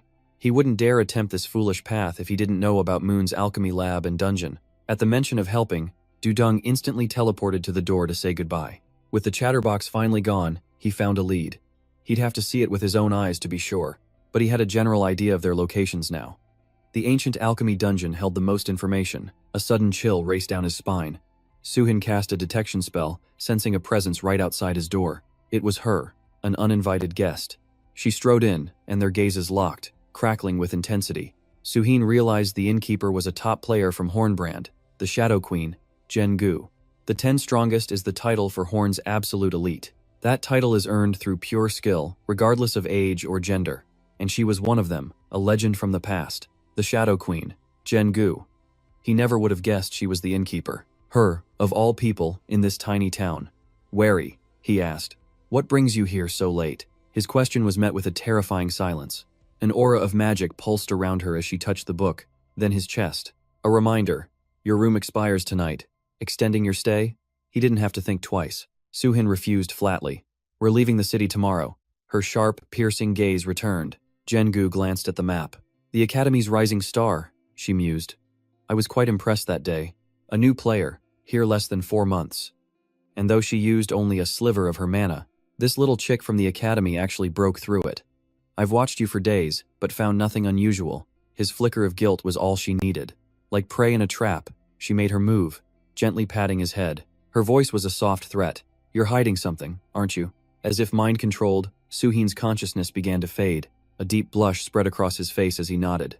Jen-gu gently coaxed him. "Now, tell me what you're hiding." Suhin broke into a cold sweat, his eyes shut tight, words catching in his throat. Her enchantment wasn't strong enough. Jen-gu's eyes flared with terrifying dark power. Her voice was an irresistible whisper. "Speak." Finally, Suhin's lips parted. Her excitement grew with anticipation, but his answer was completely absurd. I really love the dark." "Wait. Hold on a second." Jen-gu froze, utterly baffled. Even with all her power, she couldn't dominate his mind. The system detected enchanting eyes, so Suhin activated his third eye to nullify it. Just like that, he evaded her mental attack. He even teased, "The night is wonderful," leaving Jen-gu completely stunned. She stumbled back, hands raised in surrender. When had he seized her by the throat, completely immobilizing her? Powerless, she could only retreat as he scanned her player information. The Shadow Queen, indeed. Her stats were astounding.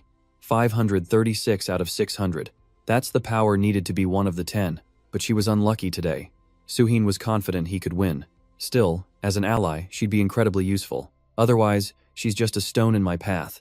If my guild is approved, I'll recruit her. If not, I'll handle her swiftly. She thought she had the upper hand, but Suhin read her like an open book.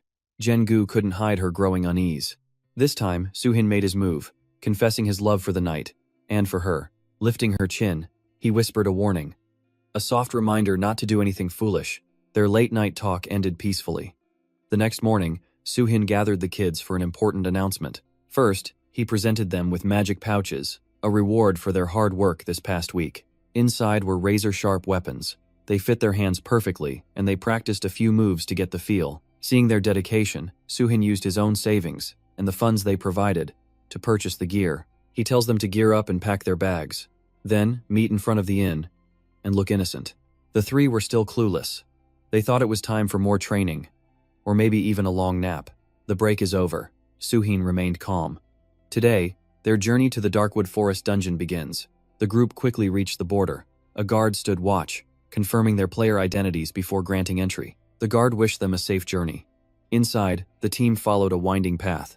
Soon, Suhin pulled out the map to check their position. It seems they've reached the red marker, the entrance to the dark forest. He warns them to stay alert and prepare themselves, but the other three were lost in the scenery.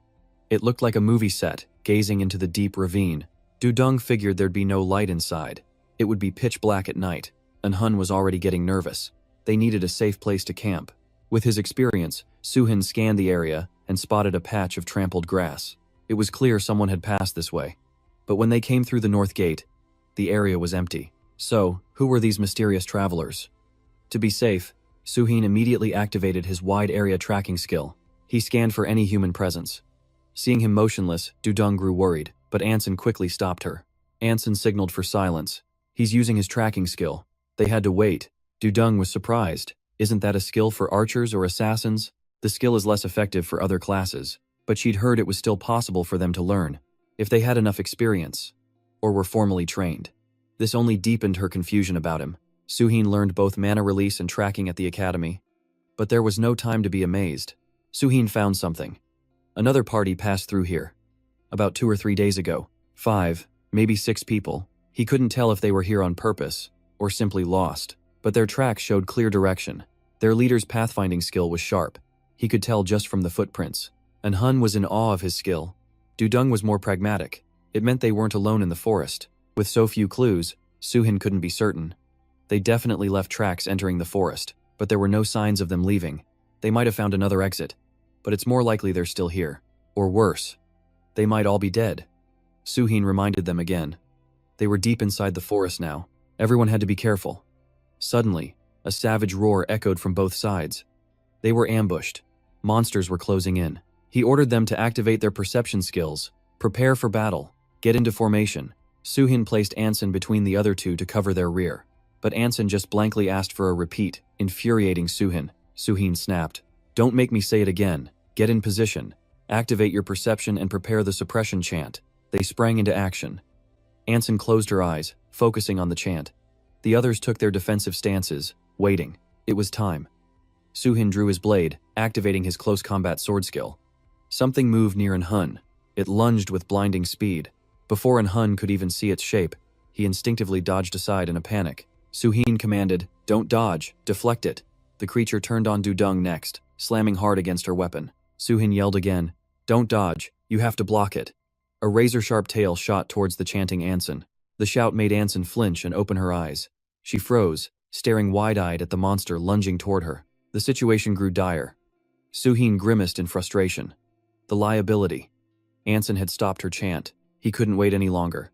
Suhin unleashed the finishing blow, a flash of light, followed by the creature's dying shriek. On the ground lay the remains of a scorpion monster. Suhin reminded them of their academy lesson. They have venomous tails. He had to set them straight again. Hun, you can't get distracted when an enemy is charging right at you. Dudong, with a priestess behind you, you chose to dodge instead of block? Have you lost your mind? And Anson, stopping your spell mid-combat is just pathetic. Are you trying to get us all killed? This was no time for excuses. Suhin fell into a defensive stance. The next pair of monsters would strike soon. In the end, he blamed himself. It's not strong enemies you fear, but worthless allies. He never imagined their skills were this pathetic. They managed to kill the monsters, but the other 3 were left completely breathless. Suhin's voice was laced with disappointment. It seems I was mistaken. I genuinely cared when I chose you for my team. I had to be your protector. Ever since the transfer ritual, I kept thinking you would all eventually improve. But the last battle was a harsh slap of reality, proving just how terribly these burdens performed. Breaking formation, stopping spells, and just standing there uselessly. They failed to defend their teammates and couldn't even control their own powers. That fight made him wonder if they even graduated from the player academy. If there were 100 scorpions instead of 2, they'd all be dead. His every word struck them like lightning. The three stood in ashamed silence, unable to respond. He knew it was harsh, but Suhin seriously considered returning to Barbara. He'd start a new party with experienced players. After everything, the three could only lower their heads and apologize. But he was in too deep. He couldn't witness another disaster. This time, they would form a triangle around Anson. Suhin would remain in front, next to Anson. But if even one person broke the triangle, the entire formation would instantly collapse. Don't use your perception skill just to dodge. Use it to read the enemy's attack patterns. Block their attack and find an opening. If the formation breaks, Anson dies. Protect it with your very lives. Otherwise, it's no different than fighting alone. And one last thing. Leading isn't the only reason I stand in front. His words left them utterly confused. They watched as Suhin scanned the area for something. He stopped before a massive boulder. Without a word, he drew his sword and slashed down. I wanted to prepare you for things like this. Beneath the rock was a crushed body, mangled beyond all recognition. Suddenly, a voice called out for Dongmin. The man was shocked Suhin's group could see them, instantly suspecting they killed his comrade. More figures appeared from thin air, bewildered. Didn't you say they were just a bunch of rookies? How can they see through our stealth? One of them asked Suhin. How did you know he was hidden inside the rock? But Suhin was completely unfazed, informing his team, these are the vagrants. We have the advantage in numbers and class composition. You know what your objective is, don't you? Just trust what you learned at the academy. See them as monsters, not as people.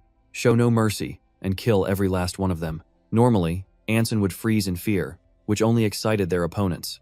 They saw them as amateurs, ripe for a quick slaughter. The female vagrant began to chant, her staff erupting in a light that flooded the entire forest, blinding Suhin's party. He knew this tactic well. But a glance at his teammates showed their eyes were already closed, using their perception skill without sight. The team had never been so fiercely focused. As their enemies charged, weapons drawn, Dudung and Anhun moved as one. Sensing the incoming threat, they easily parried the attacks. The enemy leader's jaw dropped in disbelief. He couldn't believe these weaklings were using perception. He didn't even sense Suhin appear right behind him. A single, clean thrust pierced straight through his heart. At that moment, Anhun and Dudung executed a flawless combination. One struck from behind to break their opponent's focus, creating an opening for Dudung to land the finishing blow from the front. She withdrew her sword cleanly, sending another to his grave. The enemy caster saw the tide turn and decided to flee, but it was Anson's time to shine. A powerful suppressive magic erupted, freezing the caster in her tracks, completely subdued by a novice. It was a basic spell, but her magic power was over 60. Their coordination was now absolutely perfect. The team had achieved a stunning, effortless victory. And Hun was still sweating, unable to process that they had actually killed people. The two girls also came to a realization. If they just remained calm, everything was so much easier. Suhin brushed back his hair and said coolly, when you finally put your entire mind to something, you can do anything. Seeing the corpses on the ground, Suhin wasn't surprised. You've all gone through simulated battles at the academy. You did much better this time. Of course, they were careless because they underestimated you. But for once, you weren't the bigger fools. The blue-haired woman groveled, begging for her life. Suhyun decisively stomped on her hand as a warning. She screamed in agony but kept pleading, I'll do anything you want, please, we're both Koreans. Pale with fear, she insisted she was forced into it, claiming they threatened her and left her no other choice. Facing her desperate cries, Suhyun remained stone-faced. He taught the rookies a lesson, never get emotional. Focus on your roles, just as you did now. As he spoke, he pressed his foot down even harder. Crushing her hand served as a harsh first lesson, never show mercy to the dishonorable. Yet she still wouldn't stop begging. A man of action, Suhyun silenced her with a single, clean strike. His gaze fell upon his teammates. They were all speechless, stunned by his absolute ruthlessness. Suhyun felt a pang of regret. Perhaps he overdid it. Doubt began to creep into their minds. Is it really necessary to kill someone who surrendered? The heavy silence grew as Suhyun tried to break the tension. Suddenly, he sensed imminent danger. Another monster ambush. The team went on high alert, activating their senses. Activating a wide-area search, Suhyun detected a wolf pack. Based on the sounds, there were about 23 of them. So many of them. The huge number worried him. He could handle it alone, but he also had to protect the others. If they couldn't even handle these pests, they were done for. And Hun also realized just how outnumbered they were. This meant retreat was not an option. The sound of wolf paws grew closer as the tension became unbearable. Soo-hyun was conflicted. Protecting these rookies meant the fight would be dragged out. It would waste too much time and energy. Unable to delay, he decided Anson would cast a protection spell on him. "The rest of you, fall back. I'm breaking formation." Without question, Anson obediently activated the spell. In that moment, Soo-hyun charged forward. He drew his weapon, cutting a straight path into the wolf pack. Everywhere Soo-hyun went, wolf corpses piled up. In an instant, a rain of blood showered the ground. Plenty of wolves still remained, circling him like he was prey. A dangerous smile formed on Soo-hyun's lips. This was exactly what he wanted, for them to attack all at once, allowing for a swift end. Surprise, suckers. They were terrified, scrambling over themselves to escape. The feeling of total control thrilled Soo-hyun. He was excited enough to hunt them all down, but his 3 naive teammates rushed forward to stop him. They asked what that skill was, awed by the insane mana release. Lost in battle, Soo-hyun forgot to hide his true power. Those were clearly not the skills of a recent graduate. Now he was in a tight spot, unsure how to answer. Though he hated acting, Soo-hyun feigned exhaustion. He collapsed, gasping for air, successfully fooling the rookies. A worried An-hun told Anson to use a healing spell, but Soo-hyun just told everyone to stay put. Then, Ju-jung noticed. He wasn't injured, yet smoke rose from his body. Realizing something was wrong, Anson checked his magic circuit. A stream of light flowed into his body, and the team panicked. This was a severe case of mana reversal. When a skill uses too much magic, the mana flow inside the body can violently reverse itself. The others worried, unsure what to do. Can't potions fix it? Anson began to explain the phenomenon. Mana reversal recurs until it's fully cured. He needs a high priest from a major city's temple, Anson said. She lost her composure and hugged him tightly. The other two wondered if they should turn back. Still lucid, Soo-hyun struggled to speak. "Everyone, quiet down a bit." The patient had to console the tearful Anson. Suddenly, he shot to his feet, startling everyone. His breathing was ragged, but Soo-hyun insisted he was fine. "Keep your voices down, unless you want to attract more monsters, or other wanderers." Ju-jung knew it was risky, but thought returning might be better. If Anson was right, continuing on would only worsen his condition. Calm as ever, Soo-hyun believed he could still control the mana. "I'll meditate to suppress the energy. You 3, calm down and keep watch." He didn't waste any time. He immediately sat and began meditating. Finally, some quiet. Now, he had to find the caravan's trail. He realized his third eye, when activated earlier, had already scoured every corner for a trace of them. Meanwhile, his 3 teammates remained on high alert. Ju-jung was still plagued by guilt. Soo-hyun overused his mana to protect us. Maybe he's always pushing himself this hard. An-hun couldn't help but agree. At first, he was shocked Soo-hyun killed a wanderer. But during monster fights or other ambushes, he always went all out for their sake. Without his quick judgment, they'd all be dead. It was an awakening for Ju-jung. Tae and An-hun resolved to stay sharp, refusing to be a burden to Soo-yen anymore. Meanwhile, Anson gritted her teeth, blaming herself. If only she'd provided better support, he wouldn't be in this state. This was a lesson to focus her senses completely. As her determination peaked, Anson's magic radiated outwards. Even with her eyes closed, she sensed something strange. Soo-hyun focused on the caravan's trail. It had vanished abruptly in the forest. A barrier was likely nearby, leading to a dungeon. Since he felt no magic, it wasn't a normal access barrier. It was a gateway barrier, but he already knew where to search. With a plan set, Soo-hyun opened his eyes, startled to find Anson staring at him. Their intense gazes met, but not a word was spoken. Soo-hyun just stretched, feeling a bit more stable now. He had his magic under control, as long as he didn't overdo it. Still, Do-young was worried. "Are you really okay? You look hurt. We should go back." Soo-hyun wasn't one for talk, planning to find a city for treatment later. When An-hun tried to speak, he was cut off. Turning away, he insisted he knew his own limits and changed the subject. "Did anything strange happen while I was meditating?" The 3 of them exchanged silent glances. The group gathered before the path, where Anson couldn't sense any magic. But looking at it, she felt she shouldn't go, yet also felt she should. This strange intuition surprised Soo-yen. He picked up a stone from the ground and tossed it forward. It vanished instantly. This had to be the gateway barrier, a type of barrier often found near dungeons or ruins to block humans or monsters. Soo-hyun knew what they were all thinking. Yes, this was likely what they were searching for. He praised Anson's sharp senses. At least they wouldn't have to search aimlessly. "Line up behind me. Grab the shirt of the person in front. The other side of the barrier could be a magical labyrinth. If you don't stick close, you'll get lost. Soo-hyun guessed the wolves would be on the other side. He'd have to maintain his third eye. They had to be on maximum alert. Stepping inside, the air grew heavy. A suffocating darkness enveloped everything. After passing through the guide barrier, he could see the caravan's tracks again. Their guide must be skilled to have found this, and successfully passed through it. Deeper in, their vigilance sharpened. Soo-hyun ordered everyone to hold on tight and stay close. But they were stunned to see all the trees glowing with an ethereal light. Yet there was no sound of animals or monsters. A truly strange forest. After a hard 40-minute march, An-hun wondered when they would arrive, but didn't dare ask aloud. Anson's legs began to ache, while Do-young questioned their path. "Are we lost?" Behind the thicket, Soo-yeon spoke. "We're here. You can let go now." The team stared blankly at the castle before them. There was probably a dungeon inside. The dungeon of the great alchemist Vivian. But that was just his guess. They had to go inside to know. After days of struggle, An-hun grew wary. "Isn't this dungeon a little too easy to find? I don't think we've actually found it." Of course, Soo-yeon was also suspicious. Or maybe it was just a rookie's luck? Do-young playfully nudged him. "You've been studying old records every day." Despite all his reading, Soo-hyun was still skeptical. New dungeons were notoriously hard to find. Without luck, searching was useless. "We found this place because Anson discovered the guide barrier." No more talk. The group headed inside. This experience made him think he'd been right to be so careful when choosing skills in the summoning room. Choosing the third eye over everything else was definitely the right call.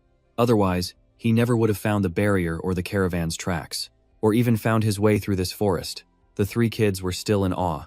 This building was surreal, almost like a movie set. Soo-yeon warned them coldly. "Be careful. The stairs are old. They could collapse at any moment." He could sense the caravan's tracks again. It seemed their luck had led them here.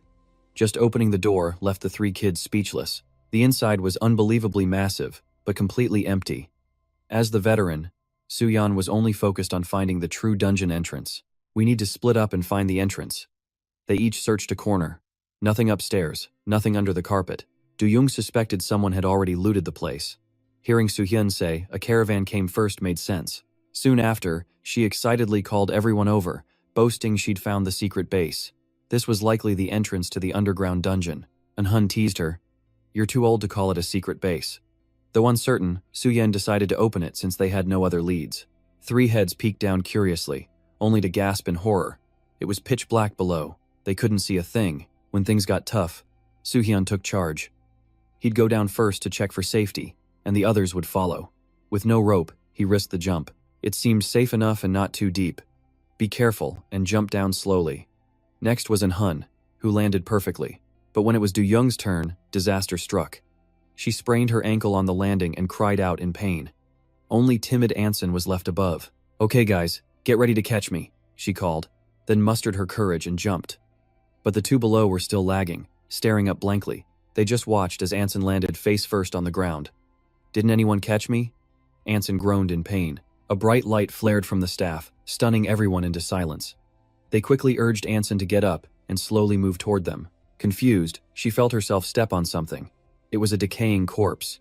Anson's face paled, unable to even scream. Do-young immediately rushed to comfort Anson with a hug.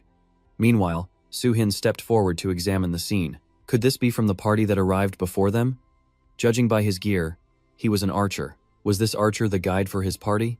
Soo-hyun couldn't find any other bodies, nor any sign of escape. Or did they foolishly press on without a guide?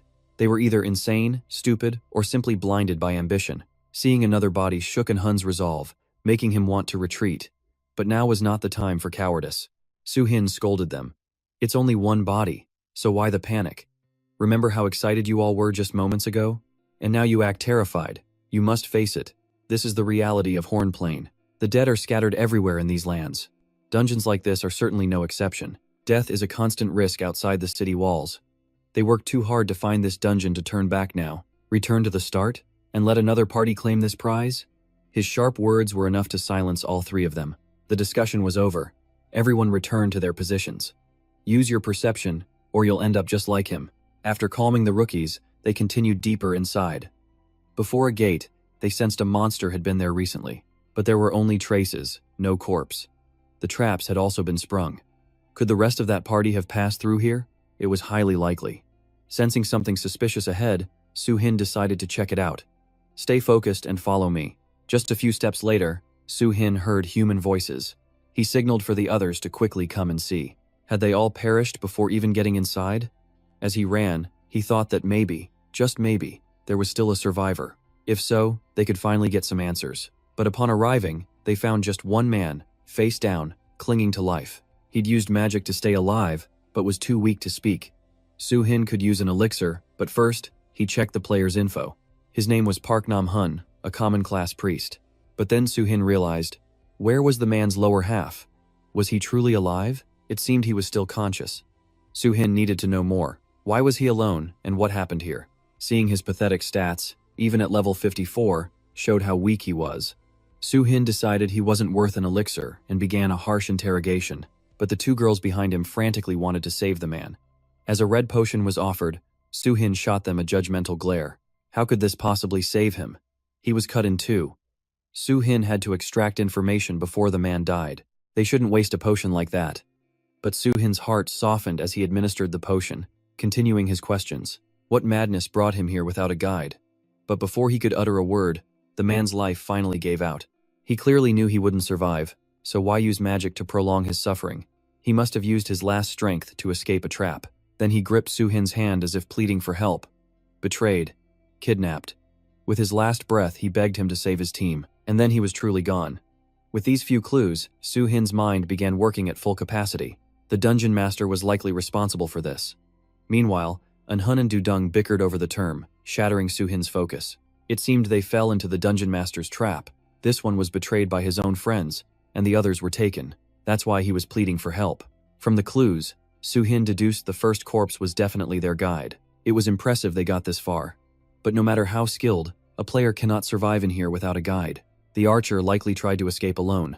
The rest were either betrayed like this man, or captured by the dungeon master. He guessed they were now being used as test subjects. The thought was chilling. Soo-hin warned them again. The dungeon master is Vivian, a notoriously famous alchemist. The team went into battle mode. Du-dung took down a wolf with a single punch, but another attacked from above. The situation was critical. Anson activated her binding skill, instantly restraining the wolf and saving Du-dung in the nick of time. First, she would hold them back, using a blinding light to obscure the monster's vision. An-hun seized the chance, delivering a devastating blow. He sent the monsters to their graves. Looking at the ash, Du-dung proudly boasted that she killed more than An-hun. But he argued it was only because his spear had a wider attack range. She insisted her superior skill was the reason. An-hun just saw her as delusional. Their endless bickering forced Soo-hin to step in. You two need to grow up. Still, he admitted that everyone fought well. But then the group began complaining that the Rengar monsters dropped nothing. The Gorons from before dropped great loot. With the gems, it was worth about 150 gold. They were a noisy bunch. Despite being warned not to be careless, the kids kept chatting, worrying about the other party. That's when Soo-hin noticed the caravan's tracks were still fresh. Did the instance master unleash these monsters on the path? The party stopped. The path split into 4 cave entrances, leaving them unable to decide. It was time for Soo-hin's third eye. He scanned them all. The second cave was the best route. Du-dung wondered what he would do, then got a mischievous idea. She sidled up to An-hun, acting overly friendly. But her true goal was to use Anson's keen intuition. Du-dung probed with a skeptical look. Is it really reliable? An-hun declared, flawlessly accurate. With that, Du-dung eagerly hugged Anson, asking her to stand before the caves and choose one. She wanted to use Anson's absolute luck to pick their path. Flustered, the girl obediently observed each entrance. She first stood before the leftmost cave. A sudden flash of light made Anson tremble. This way is too scary. And just like that, Du-dung easily eliminated the first choice. Shaking, Anson asked, wouldn't it be better if Soo-hin chose? But seeing Soo-hin's expectant gaze, Anson understood the weight of her duty and continued. She moved to the second cave, then the next two. At the final one, her face went pale, and she turned away instantly. She confirmed her choice was the second cave. The first held a terrifying monster, and the third just felt creepy. She didn't even dare approach the fourth cave. This surprised Soo-hin, even knowing about her prophetic dream from the third trial. Her simple intuition was almost as effective as his third eye. A luck stat of 100 was more amazing than he thought. Finally, he gave her a comforting pat on the head. He led the team into the second cave, reminding everyone to stay alert. The group focused ahead, unaware that a spider had been scouting them. It seemed to be sending signals back to its master. Deep inside, Soo-hin saw no trace of other players. His senses detected a living creature and mana radiating from two stone statues. A desperate scream for help echoed through the cavern. Suhin immediately ordered everyone to stop. As the cries persisted, Anson worried. Someone's caught in a trap. Anhun suspected it was the last caravan member. We have to hurry before it's too late, but Suhin remained the most level-headed. He decisively drew his sword, warning everyone to stand back. A fearsome mana erupted from his body. Without pause, Suhin unleashed several dazzling magic slashes deep into the cave. Instantly, a barbaric shriek cried out. Only then did he sheathe his blade and explain the situation to the others. Ever learned about the monster called Ramek? According to Jujung, it can't physically mimic a human form, but it can imitate their voices. The monster isn't strong, so it poses no threat to experienced players. But newbies must be careful. They often set traps and prey on a player's emotions, luring them into a trap. Bottom line, if you suspect a Ramek, never approach it recklessly. After that rapid-fire lecture, Suhin was impressed. Jujung knew more than he thought. The academy didn't teach in such detail. Jujung blushed. I just happened to read about it. Then it hit her. So the voice we heard was a Ramek? If Suhin was correct, it had eaten a caravan member and was mimicking their voice. The word mimic seemed to unnerve Anhun. He raised his weapon and suddenly turned on Jujung. But as their eyes met, his weapon was knocked from his grasp. The sudden turn left them both stunned. Luckily, Suhin reacted fast, demanding, "Do you have any idea what you're doing?" Anhun quickly raised his hands to explain. Jujung was suddenly so smart, I worried she was a Ramek in disguise. So I was just joking. That word set Suhin off. He couldn't believe Anhun would point a weapon at a teammate inside an instance. If you feel like joking, try it with me. These troublemakers were giving him a massive headache. How many times did he have to say it? This isn't a game, it's reality. You can't let your guard down. Ashamed, Anhun apologized for his foolish prank without looking up. Even Jujung defended him. I'm fine, don't be so tense. Suhin warned. I'm letting this go just this once. If it happens again, I won't care what happens to any of you. Everyone's face fell, and a heavy silence settled over them. The atmosphere grew increasingly dark. Suhin just sighed in frustration and marched forward. They found two statues beside the Ramek's corpse. It was the creature's trap and had to be destroyed before it could activate. Quickly, the team moved in to handle the aftermath. Everyone got busy gathering any remaining loot. From afar, it felt like someone was still watching them. Anhun sensed it and instinctively glanced over his shoulder, but there was nothing more than a spider's web. Back to the mission, they were deep inside after the Ramek, yet saw no sign of the caravan group. The further they ventured, the narrower the path became. Jujung theorized, maybe they're hiding in here to avoid being found. Just inside, a foul stench hit them, making Jujung gag. Where are we? The team stared, confused, at a chamber filled with huge eggs. Anson was still observing everything carefully. Suddenly, she cried out, clutching her head and looking up at the ceiling. Something had just fallen. A green gem. Green ooze seeped from the ground below. Anson froze, pointing upwards, too stunned to speak, getting the group's attention. A horrifying tapestry of webs greeted their eyes. Suhyun knew he'd need more than his senses. He had to use possession. It turned out that green, leech-like substance was swarming a human corpse. Suhyun activated his third eye for a quick scan. The victim was Yonghyun, a mage, her body transformed by an outside force. A spider was parasitizing her body, draining her mana to grow. It would be born very soon. Suddenly, sacs on her body dropped to the ground, horrifying the girls below. The sacs were moving, hatching into tiny spiders. Their numbers exploded, and the team was suddenly surrounded. They immediately took defensive stances. Dudung guessed the spiders spawned from the victim. Even Anhun looked to Suhyun for answers, but the cool-headed Suhyun focused on the immediate threat. Still, seeing the girls' torment, they felt utterly helpless. She had become the spider's host. The master here was an ancient alchemist. Suhyun realized this was his cruel game. The inexperienced Dudung heard this, and her spirits sank, her face darkening with fury. How could anyone treat human life like a game? Her hot temper flared as she roared with uncontrollable rage. This is insane. She vowed to kill every last one of them. Her words were fierce, but her power was limited. The enemies were countless. Surrounded on all sides, the team had to act first and strategize later. Moments later, spider corpses littered the ground. Anson continued casting healing spells on Suhyun. Worried he was injured somewhere, she wanted to examine him more thoroughly. But the main character had to hide his true strength. Suhyun just nodded, saying it was enough. He thought, I'm on another level. This is nothing. His endurance stat was on a completely different level. Still, Anson couldn't stop worrying, since he'd absorbed all the poison alone.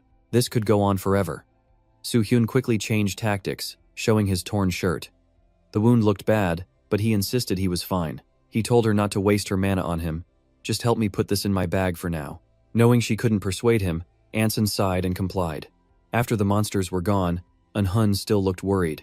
He looked up at the woman above, unsure what to do. The entire team just stared upwards in heavy silence. Even Soo-hyun hesitated to make the call. He turned to Eun-hun, asking for his thoughts. With his gentle heart, Eun-hun immediately decided they had to save her. Soo-hyun's gaze remained steady and unwavering. He wanted to honor that wish, but not by giving false hope. Still, he had to state a harsh truth. We could take her with us. But the spiders have mutated her body. She's more of a monster now, an incubator for eggs. Even if we save her, the life she would return to would be a living hell. Is there anything else we can truly do for her? Faced with this grim reality, the other three were left speechless. Sometimes, saving someone isn't the kindest choice. Could she even bear to live on after this? Soo-hyun understood this better than anyone. First, we bring her down. We'll check if she's conscious and ask her what she wants. This time, the choice had to be the victims. But as one crisis settled, another emerged. A strange cry echoed, putting Soo-hyun on high alert. He gripped his sword, ready for a fight. The sound grew louder, a direct challenge to the entire party.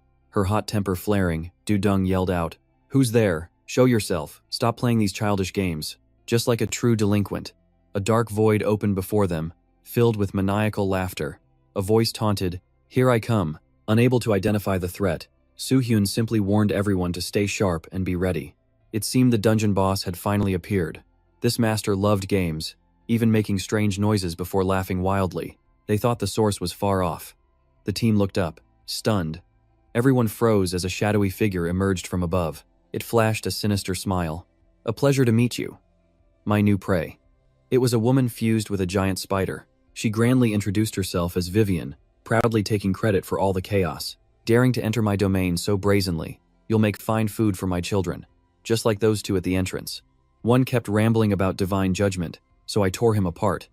The archer fled to save himself, and I despise cowards. Utterly revolting. Vivian claimed it was merely self-defense. Seeing her crushed, unborn children, she began to weep. She spoke of a mother's loss. Then her grief turned to rage. Suddenly, she launched a volley of thick webs, flying right at them. The webs immobilized the entire party. Du-dung's weapon was bound. She couldn't move. Anson was completely trapped within. Soo-hyun was also caught, frowning in frustration. "Careless, aren't you?" Vivian mocked. "My silk is inescapable. Her silk is not easily cut by such weapons. Don't underestimate this deadly trap." Watch as the spider threads come alive. It swiftly wrapped around Soo-hyun's body. He tried to sever it with magic, but then froze. Something felt very wrong. He had to maintain his mana inversion act. Using magic to control the boss right now would simply blow his cover. Thinking she'd found easy prey, Vivian smiled. No need for tricks. Her dinner had arrived. "Be good now. I'll take great care of you in my lab." The desperate cries of his teammates rang out. But to hide his power, Soo-hyun had to look away. It was better to let her take him to her base. After finding her hideout, he could finally unleash his power. Amid their mournful wails, Vivian offered her own twisted words of comfort. "Don't worry. Your eyes, ears, and mouths will be sealed, but I'll leave a hole for you to breathe. Test subjects must be kept fresh. Am I not so considerate?" He'd never met such a narcissistic monster. Soo-hyun sighed, confirming the details.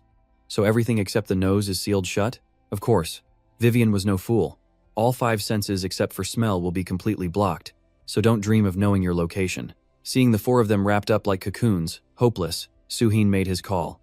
"If they can't see or hear, I no longer have to hesitate." He could finally unleash his full power.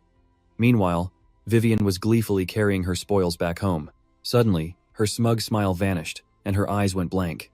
Her entire body froze, unable to process the power erupting from Soo-hyun. His memory flashed back to the summoning room.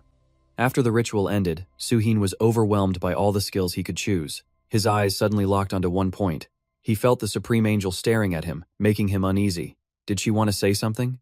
The Supreme Angel didn't hesitate to reveal his stats and the unique hidden skills he had selected with his 3rd special privilege. She had analyzed all of his settings, and the results could only lead to one theory. In short, Soo-hyun had no idea what was happening. What was she trying to imply? Was there something strange about his choices?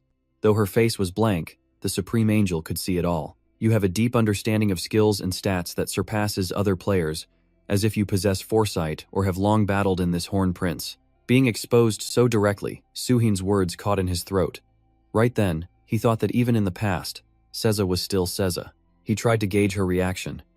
Even if his personality was a bit special, wasn't she taking her imagination too far? Seza wasn't talking about his personality. The choices he made using his privilege achieved an efficiency far beyond what the angels had projected.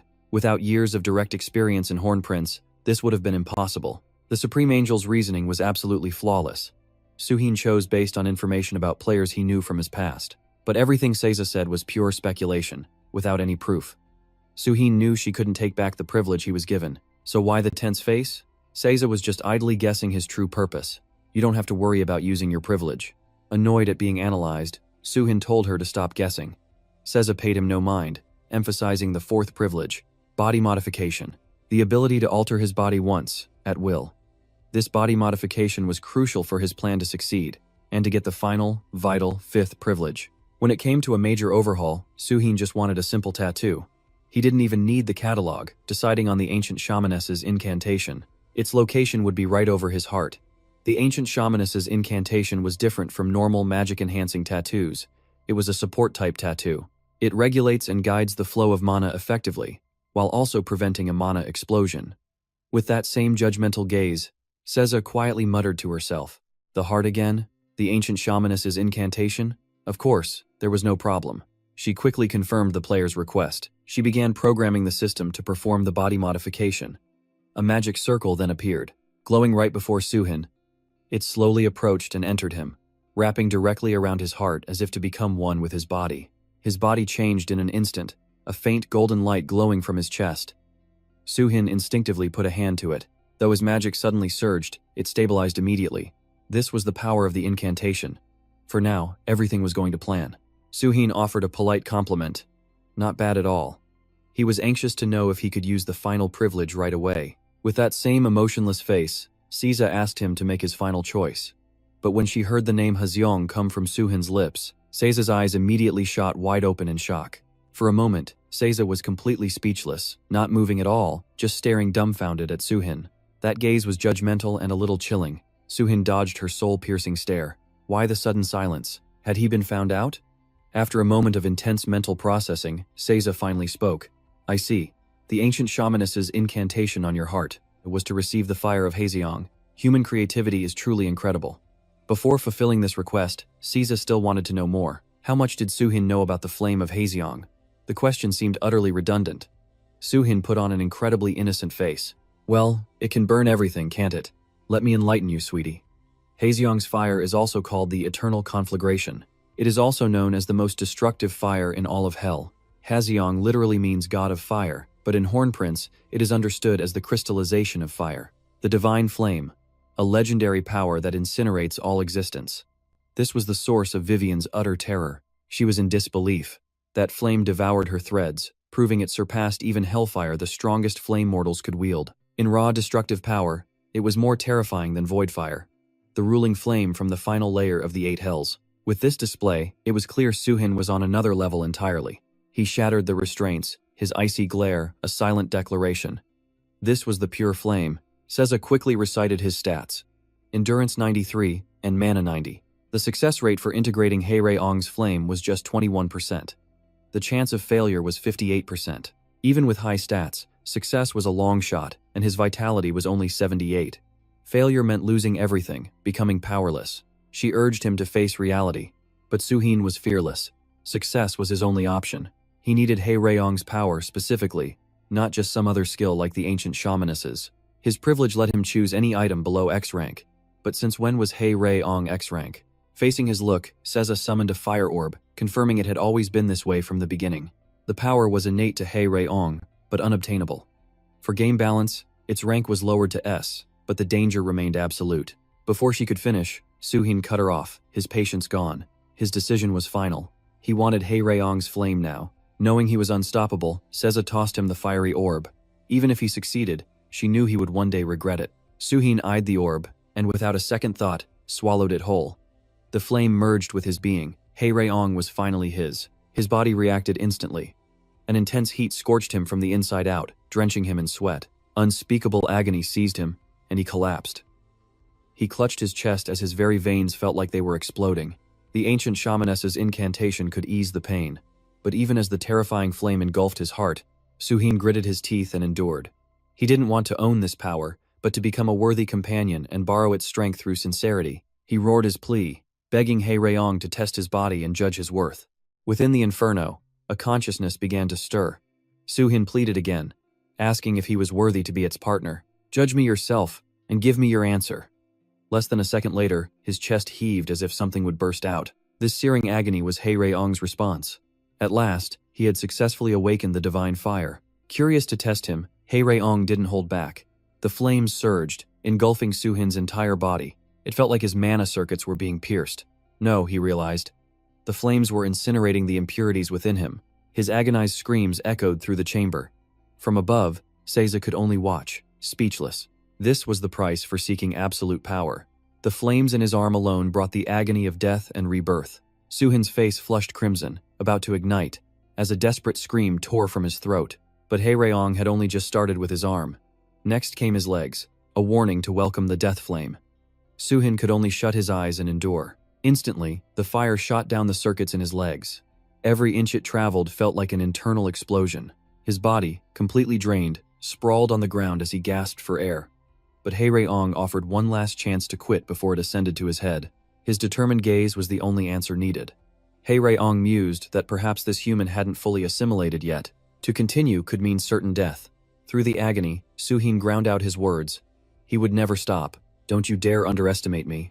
This mortal was amusing He Rayong. "You have guts. Then open the path to your mind. It would burn everything." The inevitable happened. The flame shot straight for Suhin's head. The inferno threatened to burn away his very consciousness. Suhin couldn't take it anymore. Blood streamed from his mouth, eyes, and ears. His insides felt incinerated as his strength failed, and he collapsed. His vision filled with white flashes as his screams faded. Shortly after, Suhin slowly began to awaken. A player information update greeted him.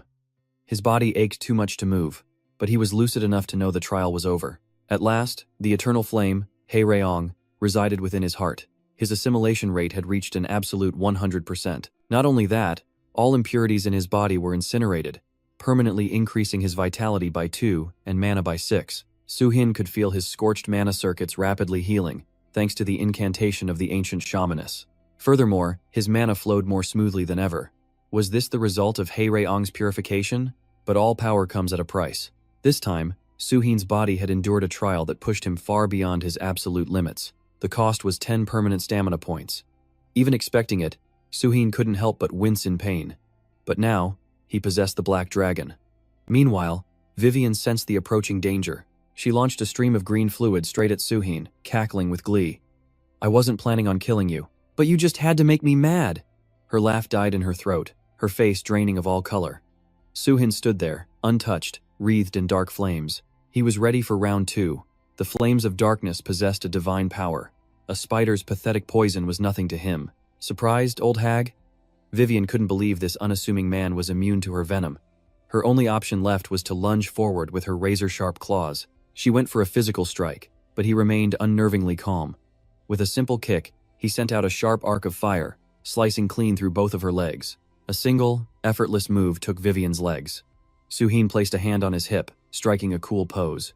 Today, he'd show her a world of pain. Vivian stared at her wounds in agony, her rage boiling over. She screamed uncontrollably. "Just die." Fast as the wind, she spat out a net of silk to trap him, but it was far too slow. With a few effortless steps, Suhin closed the distance in an instant. He even dashed across her own silk threads, leaving Vivian speechless with terror. Not ready to end it, Suhin taunted her. "You're supposed to be a dungeon master, right? Aren't your attacks a little one-dimensional? You're giving alchemists a bad name." His mockery only fueled Vivian's rage. She let out a beastly shriek and wasted no more time. She used the same old trick, spitting venomous webs straight ahead. Perched on her tangled web, Suhin calmly assessed the situation. The silk flew towards him at a snail's pace, barely even moving. He couldn't help but scoff at the display. Suhin's tone was full of contempt. "Is that attack supposed to have power?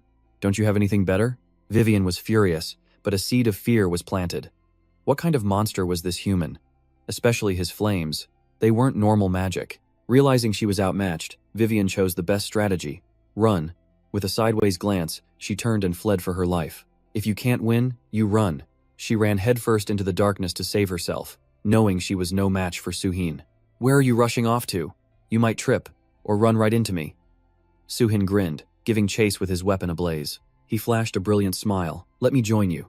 Seeing the handsome man right on her tail, Vivian's eyes widened in pure disbelief. Her soul nearly left her body as she ran blindly forward.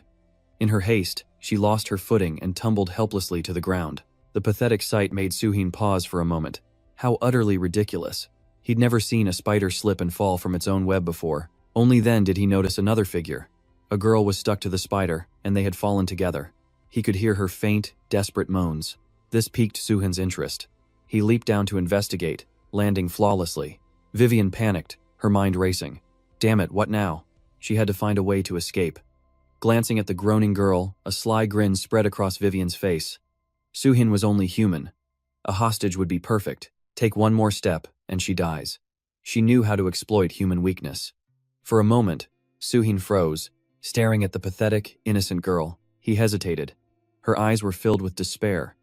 It was the face of someone suffering in hell, begging for release. Her hatred was born from anger, suffering, and humiliation. Vivian, however, laughed cruelly, ordering Suhin to drop his sword. Without hesitation, he complied. Emboldened, Vivian planned her next move, only to panic when Suhin started walking towards her. She shoved the hostage forward. Stop, or I'll kill her for real. Having been in such hellish situations, Suhin understood her pain all too well. No one would want to live like that. The hostage's silence was answer enough. Suhin raised his hand, having made his choice. Vivian truly panicked, unsure of his next move. He would grant the hostage her freedom with a single punch, sending her to a peaceful end. This was completely beyond Vivian's expectations. She couldn't react, just stared with her mouth agape. Seizing the chance, Suhin leaped onto the spider's back. He easily restrained her from behind, placing a hand on her head. How foolish, he chided. If you wanted a hostage, take my ally. Why involve a stranger? By the time she realized the danger, it was too late. Vivian's face paled as she stammered. But, you're both human. Suhin gave an angelic smile, but his words dripped with killing intent. She was a nuisance and getting in the way. Besides, she meant nothing to me. Her life or death was irrelevant. Still reeling from the shock, Vivian couldn't comprehend his words. How could a human be so utterly cold-blooded and ruthless? Wait, something's off here. A spider is questioning morality? That's not a line she should be delivering, is it? After all, she was the one who experimented on that poor girl. Suhin mused to himself. He knew he would win, but he never thought it would be this easy. Sure, it was just a small city's dungeon, but she was still the final boss. So this is what overwhelming power feels like. Pinned by an opponent completely out of her league, Vivian broke out in a cold sweat. She grit her teeth. Just what the hell is this monster? At this point, she had only one option left. Even in death, one deserves last words. So, she decided to make a plea. Please, spare my life. Talk about a surprise. The request was so absurd that it left Suhin completely stunned for a moment. It was unbelievable. How could she even think of something so ridiculous? Watching her throw away all her pride to beg for her life truly shocked Suhin. Absolutely unbelievable. She was a dungeon master, a final boss, yet she had absolutely no pride. Seems shamelessness beats good looks any day, but Vivian shot back without missing a beat. Can you eat your pride? Staying alive is what really matters.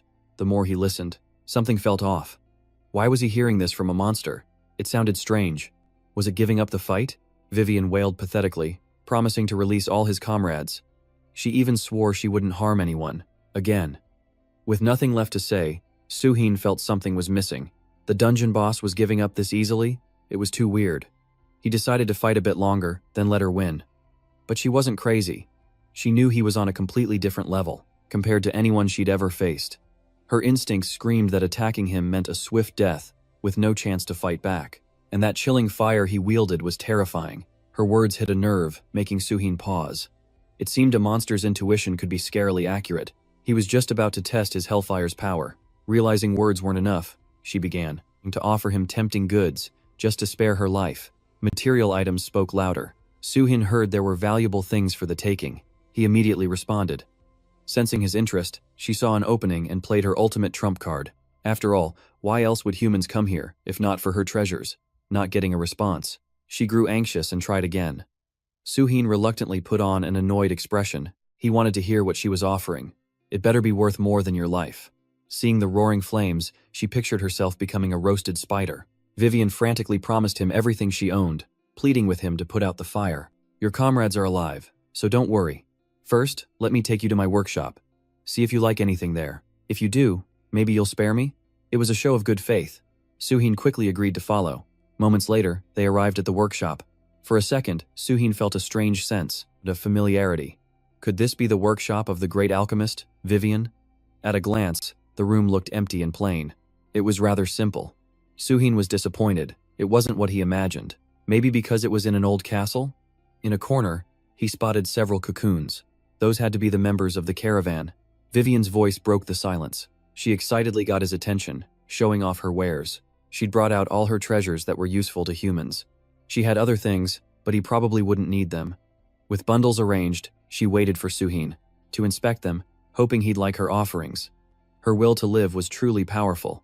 Suhin thought she was an idiot, being robbed, yet handing over her valuables with such a huge grin. It was a bizarre sight. How could a famous alchemist be so naive? Or, did becoming a monster do this to her? In the end, whatever the reason, survival was more important than anything, and money was just a fleeting thing. His gaze then fell upon a pile of dazzling diamonds. Just looking at them was enough to smell the overwhelming scent of wealth. Vivian was still grinning ear to ear, stepping closer to confirm. Impressive, right? When I was human, I loved shiny things too. I even picked out only the finest quality items for you. Just one of those bags would set him up for a long time. Holding a gem, Suhin felt like he recognized it. They were all high-grade items. High-purity gems, used as magic catalysts, were priceless to mages. This stuff would be incredibly useful for a gem mage like Hanbin. For a moment, he remembered his former comrade, but logic instantly reminded him that she had left, accepting the Golden Lion Guild's offer. He should just forget her. Still, this offering was quite sincere. How could Suhin complain? There was so much, he almost felt guilty taking it all. He put on an innocent face and scratched his head cluelessly. She stood by her belief. Nothing was more precious than life. Besides, she had no use for these things now. What a twisted world, where the giver was happier than the receiver. Feeling a bit uneasy, Suhin picked up a smaller bag. He had a hunch it was a bag of gold. Pouring it out, he saw there was at least 200 gold, but that seemed a little low for his expectations. Vivian's tone shifted. While apologizing, she couldn't help but correct him. Exactly 204 gold, 27 silver, and 306 copper. That's my entire fortune. I never cared much for gold. Suddenly, she drew his attention to the last bag. She guaranteed he would love this one. His curiosity piqued. Suhin didn't hesitate. He went and opened the bag. Inside were many vials of colorful liquids. Now Vivian's tone turned serious, emphasizing these potions weren't easy to find anywhere. As she was about to boast about them, Suhin cut her off. A few high-grade healing potions, no highest-grade ones? A pity. And look, mana recovery potions. If I'm not mistaken, a few of these are antidotes. He found them quite useful. For a moment, she was completely stunned, speechless as she watched Suhin analyze them. If there are poisons, there must be antidotes, right? He even found explosive liquids. Unbelievable. Vivian was utterly dumbfounded, her eyes wide as Suhin identified each vial. She suddenly wondered, was he an alchemist, and not a swordsman or a mage? Her surprise was justified. No one could distinguish potions with the naked eye, but Suhin had a special eye that could see through all things. Compared to the gold, the gems and potions were a much better haul. After looking through it all, only one wooden box remained unopened. Without a second thought, he walked towards it. It seemed Vivian was also eager for him to see this last gift. A notification flashed. Congratulations, you have discovered a rare class. This book would allow him to become a Chimera Alchemist. The Chimera Alchemist was an advanced mage class. It could create chimeras, or summon beings from other dimensions. He was currently a sword expert, the highest secret class on the swordsman path. But learning it required a sacrifice. A 7% reduction to his other skills. His mana would drop to 96, and the system advised against the change. This was Vivian's moment of pride. The book was her life's work, from her time as an alchemist until her monstrous transformation. It held the essence of her alchemical mastery. Any mage would kill to possess it. But Suhin's blank expression left her utterly confused. How could this not be enough? He had desperately searched for rare and secret classes. For one to fall into his lap so easily, he should want it more than anything. His thoughts were impossible to read. Vivian never imagined he'd want it. What a truly bizarre human. The moment of truth arrived. She had to know if her life was spared. Suhin's gaze met her glistening, hopeful eyes, but he felt something was still missing. She had offered all her treasures, yet his judging gaze told her he knew she was holding back. She couldn't have predicted this. She shrieked in desperation. All that's left are monster corpses. Go see for yourself if you don't believe me. He cut through her pathetic act. He pointed directly at her, hinting at the one crucial thing that remained. Suhin's voice suddenly turned soft. It's you, my dear spider, he purred with a loving gaze. What I want is your body and soul. At this point, Vivian was absolutely terrified. Her face went stiff. Facing Suhin's expectant gaze, she asked a truly baffling question. Do you get excited by insects? Her innocent query made Suhin flinch, and he immediately threatened her. Shut up. What the hell are you saying? To avoid any more confusion, he pointed, wanting what was inside her body. But Vivian was still lost. What's useful in there? Don't tell me you want my internal organs? If she had no other choice, she would give him her venom and silk. Of course, Suhin had no need for such useless junk. You were originally human. When you became a spider, you needed a catalyst. A mana conduit. Like a mana stone. With a dazed look, she forced a smile. You are so very wise, she stammered. Then it hit her. Are you talking about my magic core? Bingo. During Vivian's transformation from human to spider, a catalyst was necessary to form her magic core. It serves as the nexus of magic within the body. The longer a mana stone acts as a core, the more likely it evolves to hold immense amounts of mana. This demand was outrageous. Vivian couldn't believe her own ears. You're telling me to give you my magic core? You must be joking, right? But he was dead serious. Suhin's voice was firm. Hand it over, now. I won't ask again. If she gave him the core, he would spare her life. As if to be funny, Suhin even held out his pinky to make a promise. Too bad she had no fingers to link with. He truly knew how to torment someone. How could she possibly hand that over? If someone told you to rip out your heart or your magic circuits, would you do it? Can't you say something more reasonable? Though he knew his demand was absurd, Suhin actually nodded in agreement. If it were me, I would never give it up. But his voice kept pushing her to hand it over.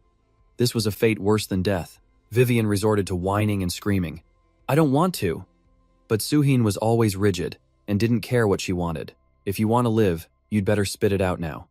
Driven to her limit, Vivian screamed back at him with all her might. Doing what you ask is a death sentence. You might as well just kill me. Without my magic core, my life as a spider is over. After pushing her to the brink, Suhin still wore an innocent expression, coolly brandishing the sword in his hand. It's a shame, but if you insist. The immediate danger sent Vivian into a panic, and she let out a piercing spider shriek. She scrambled back in terror, trying to negotiate again. Calm down, don't be so hasty. Just put the sword down and we can talk. We've wasted enough time.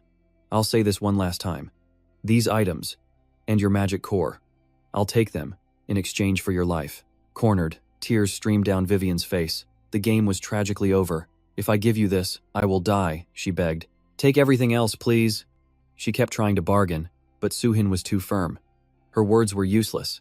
The negotiations were over. Why are you talking so much nonsense? It's faster to just kill you and take it. As the words left his lips, he raised his sword into a perfect stance. He didn't forget a final goodbye. In any case, talking with you was pretty fun. With no other choice, Vivian agreed to give up the core. She cursed him relentlessly. You cold-blooded monster, I'll give it to you, just don't kill me. The scene was heart-wrenching. While he smirked internally, she cried her eyes out, starting to wail. You villain, are you leaving me with absolutely nothing? Why is my fate so miserable? Her whining grated on his ears. He snapped. Hurry up. Or should I dig it out myself? She obediently bowed her head, weeping nonstop. She focused, pushing the magic core out from her body. At that moment, she lost all her strength, and her body collapsed, unconscious. A system notification appeared. Suhin has acquired the magic core of the alchemist Vivian. As he, half dead, reached for his prize, she somehow forced out a warning. If you just grab it, the poison will kill you. Strange she'd still worry about him now. Suhin sighed, finding it funny, but he picked it up without a second thought. To her utter shock, he put on a show, clutching his chest in agony. Am I dying? What a joke. Below, Vivian was overjoyed. She warned him, so he could just die. Too bad for her. He signaled the fire-scaled dragon within him to burn the core's toxins. Incredibly efficient. As he spoke, flames engulfed the core, its tainted power dissolving. Moments later, a purified core emerged. Suhin couldn't resist a taunt. Why so serious? See? I'm perfectly fine. Furious and bitter, Vivian could only swallow her rage. Soo-hin immediately used his third eye on the magic core. It had stored immense mana for over a century. Its power was like a limited soul core. For players with magic below 70, it boosts stats by 1 to 4 points. This trip seemed like a bust. Besides some healing, it was useless to him. He smiled, but his heart ached. He'd give it to the kids or just sell it off. With that settled, he kept his promise to spare Vivian, even adding a hot tip. She should leave the dungeon as soon as possible. In a few days, it will be exposed, and the city's inspection team will arrive. But Vivian's spirit was broken. Without her magic core, she was basically dead. Most of her power was gone, a crushing humiliation. As she cursed her fate, her body began to change. Her flesh seemed to explode, dissolving into smoke and revealing her original human form. Soo-hin wondered about trivial things. So this was her original shape. He never expected her human form to return. He stepped forward and placed a hand on Vivian, making her tear up in pain. But with a light touch, her skin peeled away. This couldn't be a living body. She turned human after losing the cell nucleus. But her body was just a corpse. He was curious about her past. Even in this pathetic state, Vivian was still incredibly arrogant. "That's not your business. It has nothing to do with you, and I don't have to answer you." After a moment, he figured she was right. He turned to leave, even giving a final goodbye. But Vivian's attitude flipped instantly. "If you really want to know," she'd consider telling you her secret, as if it was some great prize. Soo-hin remained cold, acting as if he wasn't interested. He had his prize anyway. It was time to say goodbye. But as he relaxed, Vivian grabbed his leg. "Don't just leave so suddenly, you have to listen to me." How quickly the tables had turned. Soo-hin thought she said it wasn't his business. Yet now Vivian looked pathetic and tearful. "You should at least care enough to ask what's wrong with me." Soo-hin's reply was ice cold. "I don't care. What are you gonna do?" Facing a stone wall, Vivian could only beg him to listen. She wanted to unburden her heart. Women. Such confusing creatures. Soo-hin thought sparing her was enough. When would this end? Now she wanted him to take responsibility for taking her cell nucleus. Her body was in big trouble. He had just torn her skin with his own hands. For him it was over, but not for her. She lost her original power, her magic, and the life force she had as a spider. All because of his revenge. Her body was a mess, inside and out.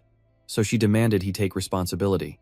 In just 5 more days, she would be dead. Soo-hin was tired of talking. She gave up the cell nucleus to live, so who was this pathetic act for? Has she no dignity left? His words made Vivian break down. She only gave it up to survive. She never wanted to die, so please, save me. The human heart is a mystery. Soo-hin couldn't believe she wanted to live like this. She was obsessed with survival. First, he used his third eye to check. Almost all her power had been cut in half. Because the cell nucleus, the core of her transformation, was forcibly removed. Her current body was completely broken. Her chimera alchemist skills are unusable, though she reverted to human form due to an unknown element. It wasn't because of a normal mechanism. Internal damage had occurred. An emergency signal was sent. In this condition, the subject's death is imminent. Stronger healing magic can't fully repair the internal damage. Even if she's saved, there's a high chance of side effects. Using more than one divine elixir will ensure a full recovery. Model. It could heal all wounds, granting instant recovery. Soo-hyun grasped her critical state and revealed a way to heal her body. While she was still stunned, Soo-hyun seized the moment, kneeling close to negotiate a deal. Nothing in this world is free. The only things that fall from the sky are rain and bird crap. Moments later, they rejoined the battle. On his command, Vivian had just released her mind-controlled teammates. Soo-hyun then ordered her to act with him, to lie that demonic magic had twisted her spider form and stolen her will. Wearing an innocent face, Vivian admitted Soo-hyun had freed her by removing the core that controlled her body. Anson was deeply skeptical. If she remembered everything, why didn't she ask for help instead of killing others? With masterful acting, Vivian looked down, heartbroken. After I changed, I was trapped. As a monster, asking for help would have been a death sentence. The curse degraded my mind, leaving only monster instincts. Lying flawlessly, Vivian pleaded that she never meant for any of it to happen. Soo-hyun backed her up perfectly, suggesting she was telling the truth. After all, if she hadn't stopped, they'd all be dead. Vivian kept her pitiful act, promising a responsibility she didn't feel. Anson just curiously focused on the strange wound on her shoulder. Her skin was peeling everywhere. What was happening? Finally, Vivian admitted her body was in critical condition. Soo-hyun removing the core broke the curse. But without that magical center, her body was now slowly disintegrating for all to see. Healing magic was a waste. Normal spells were useless. With that settled, Soo-hyun declared he was taking her with them. In truth, He'd already given her a divine elixir from the hidden store, and her stats had recovered. Another ally would only help his plans. More importantly, Vivian could supply the party with potions. He regretted the elixir, but played his part for the greater good. Their teamwork was perfect. Vivian added a desperate plea, vowing to atone for her crimes. While the others were unsure, Anson saw the paralyzed adventurers and rushed them to a vehicle for aid. But as a precaution, Soo-hyun felt he should check the info on the two strangers. As he tried activating his third eye again, dizziness struck him. His vision blurred and shook violently. He recalled Zira's warning. Mastering Hadung was a constant struggle, requiring endurance beyond absolute limits to even understand. Soo-hyun cursed his luck. He'd barely used it, and now his vision plunged into a hazy, black void. Seeing Soo-hyun stagger, the others panicked and rushed toward him. A wave of anxiety washed over the main character.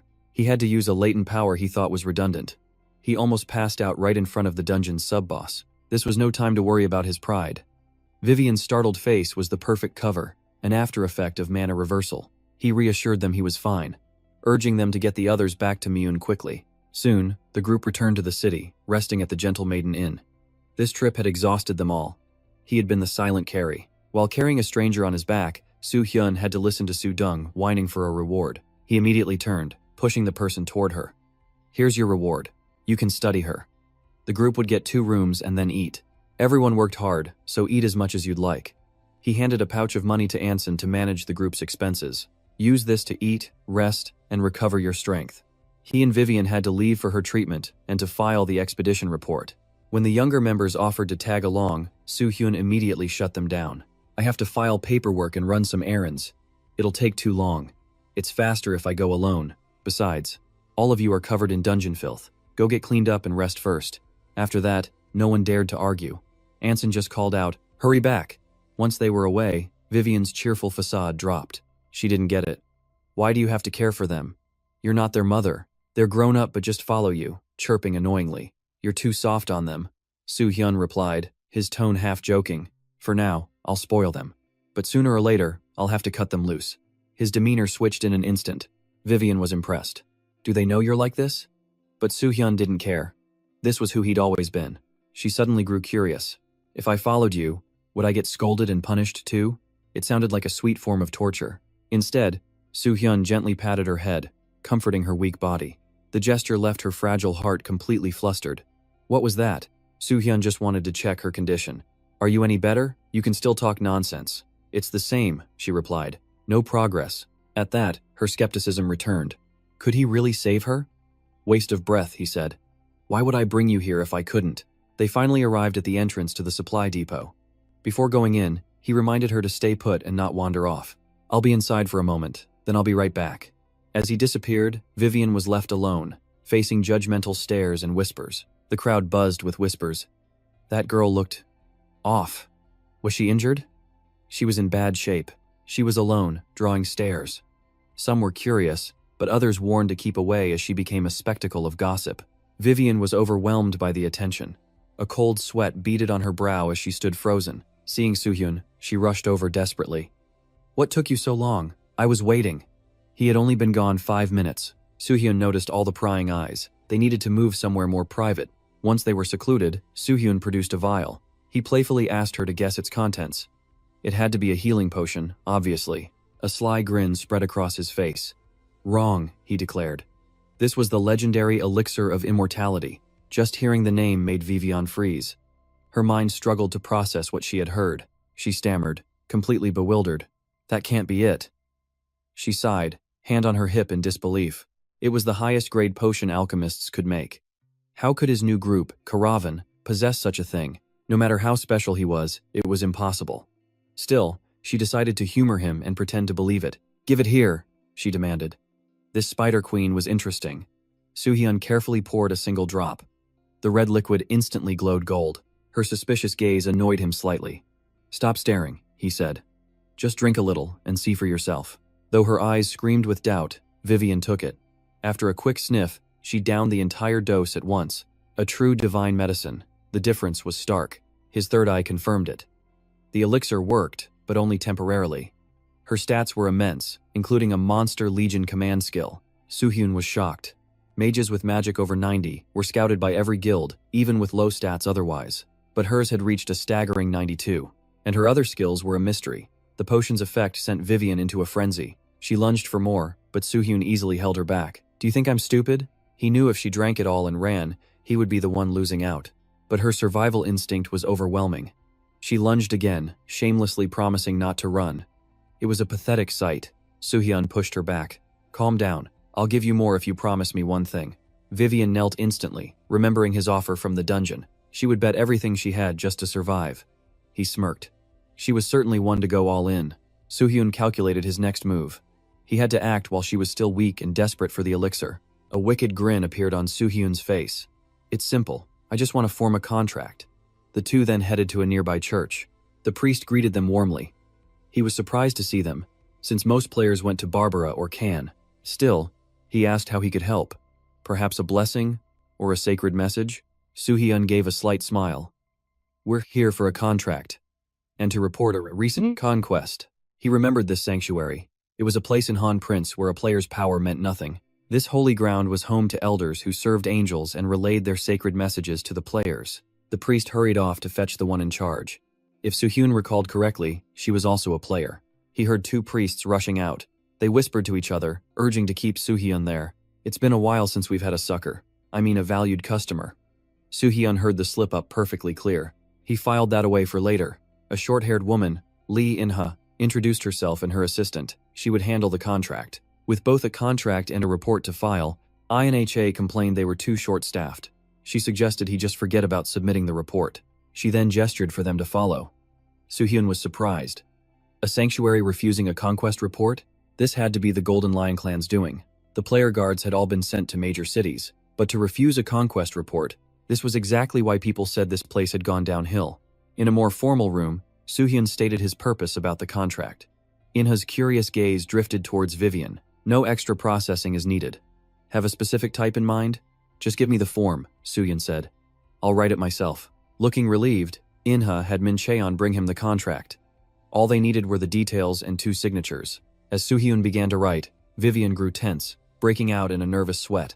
She held her breath, waiting. The moment he finished, she snatched the paper and signed it instantly, shocking the 2 priests. She had not even read it. With the paperwork done, Vivian impatiently urged him on. Her desperation was starting to get on Soohyun's nerves. He wasn't nagging, but she should have at least read it. Minha began reviewing the clauses he'd written, offering Vivian what she wanted. In exchange for absolute obedience, she would aid him and his team without question. No resistance allowed. Just a glance told her it was a slave contract, and she signed it without even reading? Was she that desperate? Seeing her eager face, Minha sensed her immense craving for something. Maintaining his professional demeanor, Minha offered a calm smile, confirming one last time if this was what she truly desired from the pact. If so, they would make it binding. When asked, Vivian eagerly agreed. All she had to do was follow his orders and help. Suddenly, she grew impatient. The pact was taking too long. Can we just get this over with? And with that, the terms of the agreement were set.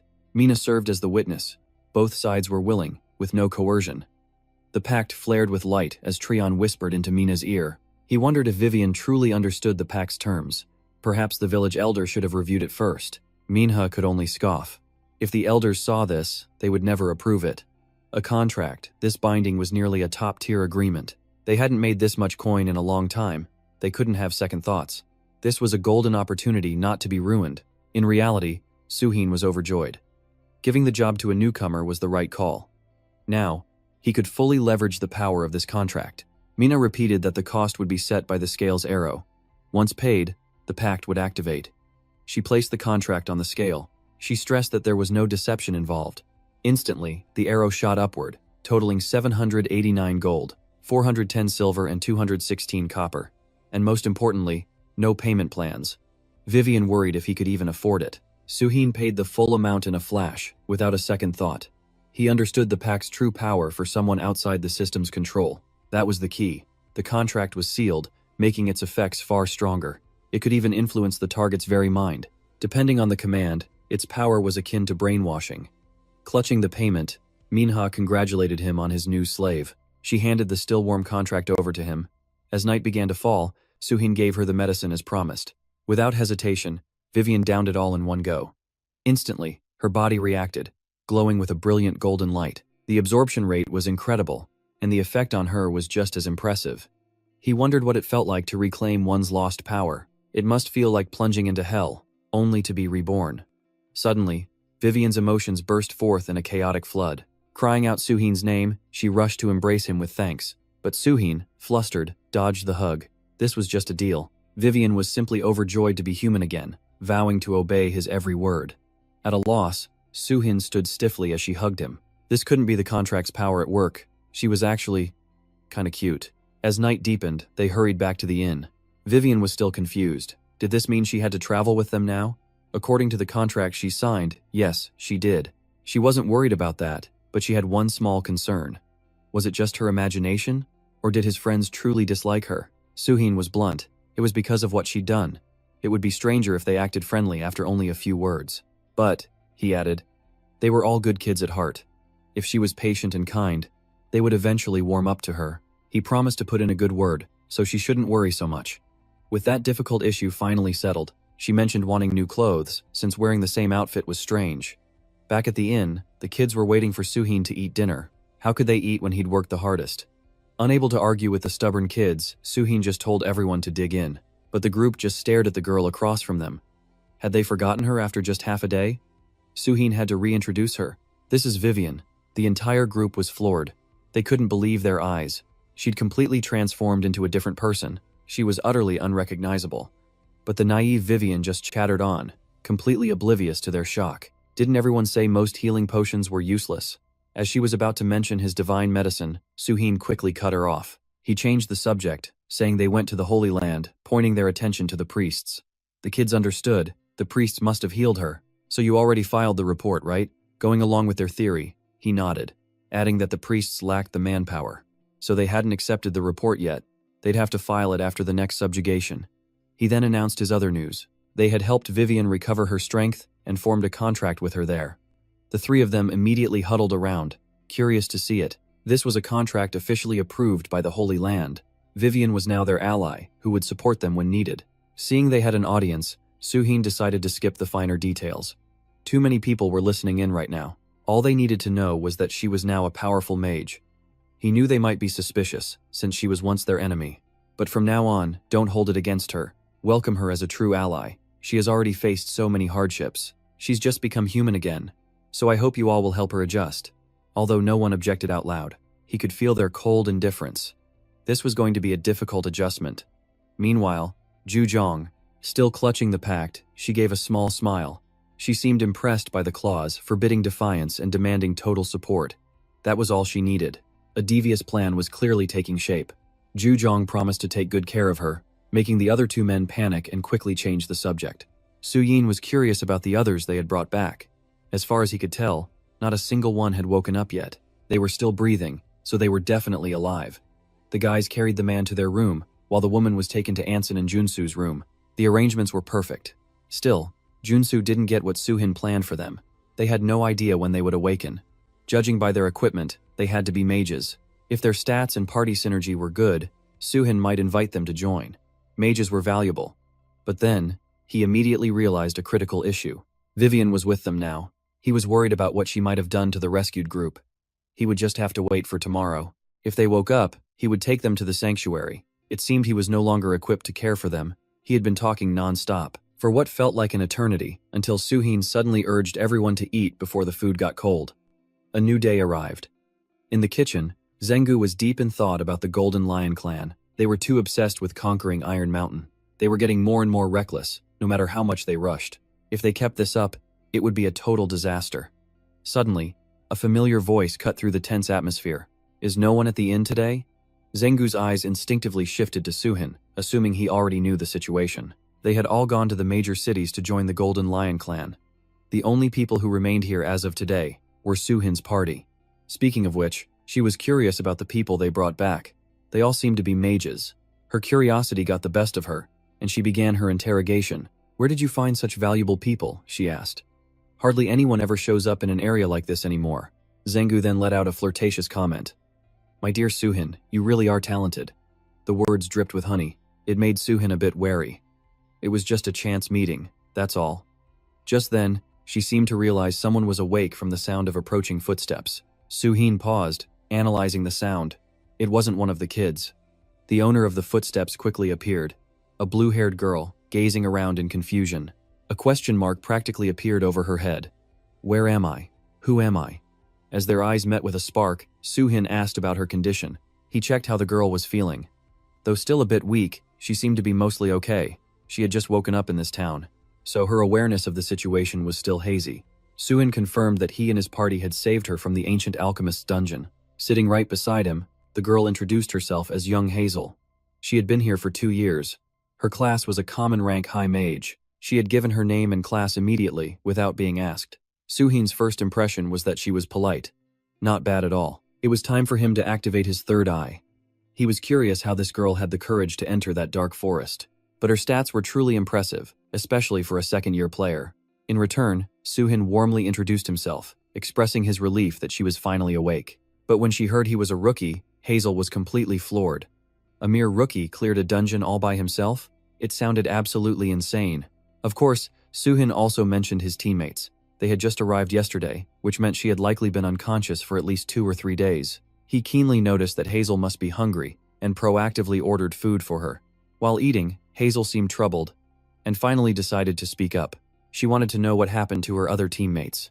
Discussing death during a meal was a bit grim. Soo-hin paused, raising a hand to his chin. He warned her first. It would be best for her to finish eating before he recounted the events. Seeing his grim expression, Hazel sensed that something was terribly wrong. She quickly put her spoon down, her hands covering her mouth, unable to contain her emotions. Don't tell me they're all dead. Hearing the word no from Soo-hin's lips felt like a massive weight had been lifted from her heart.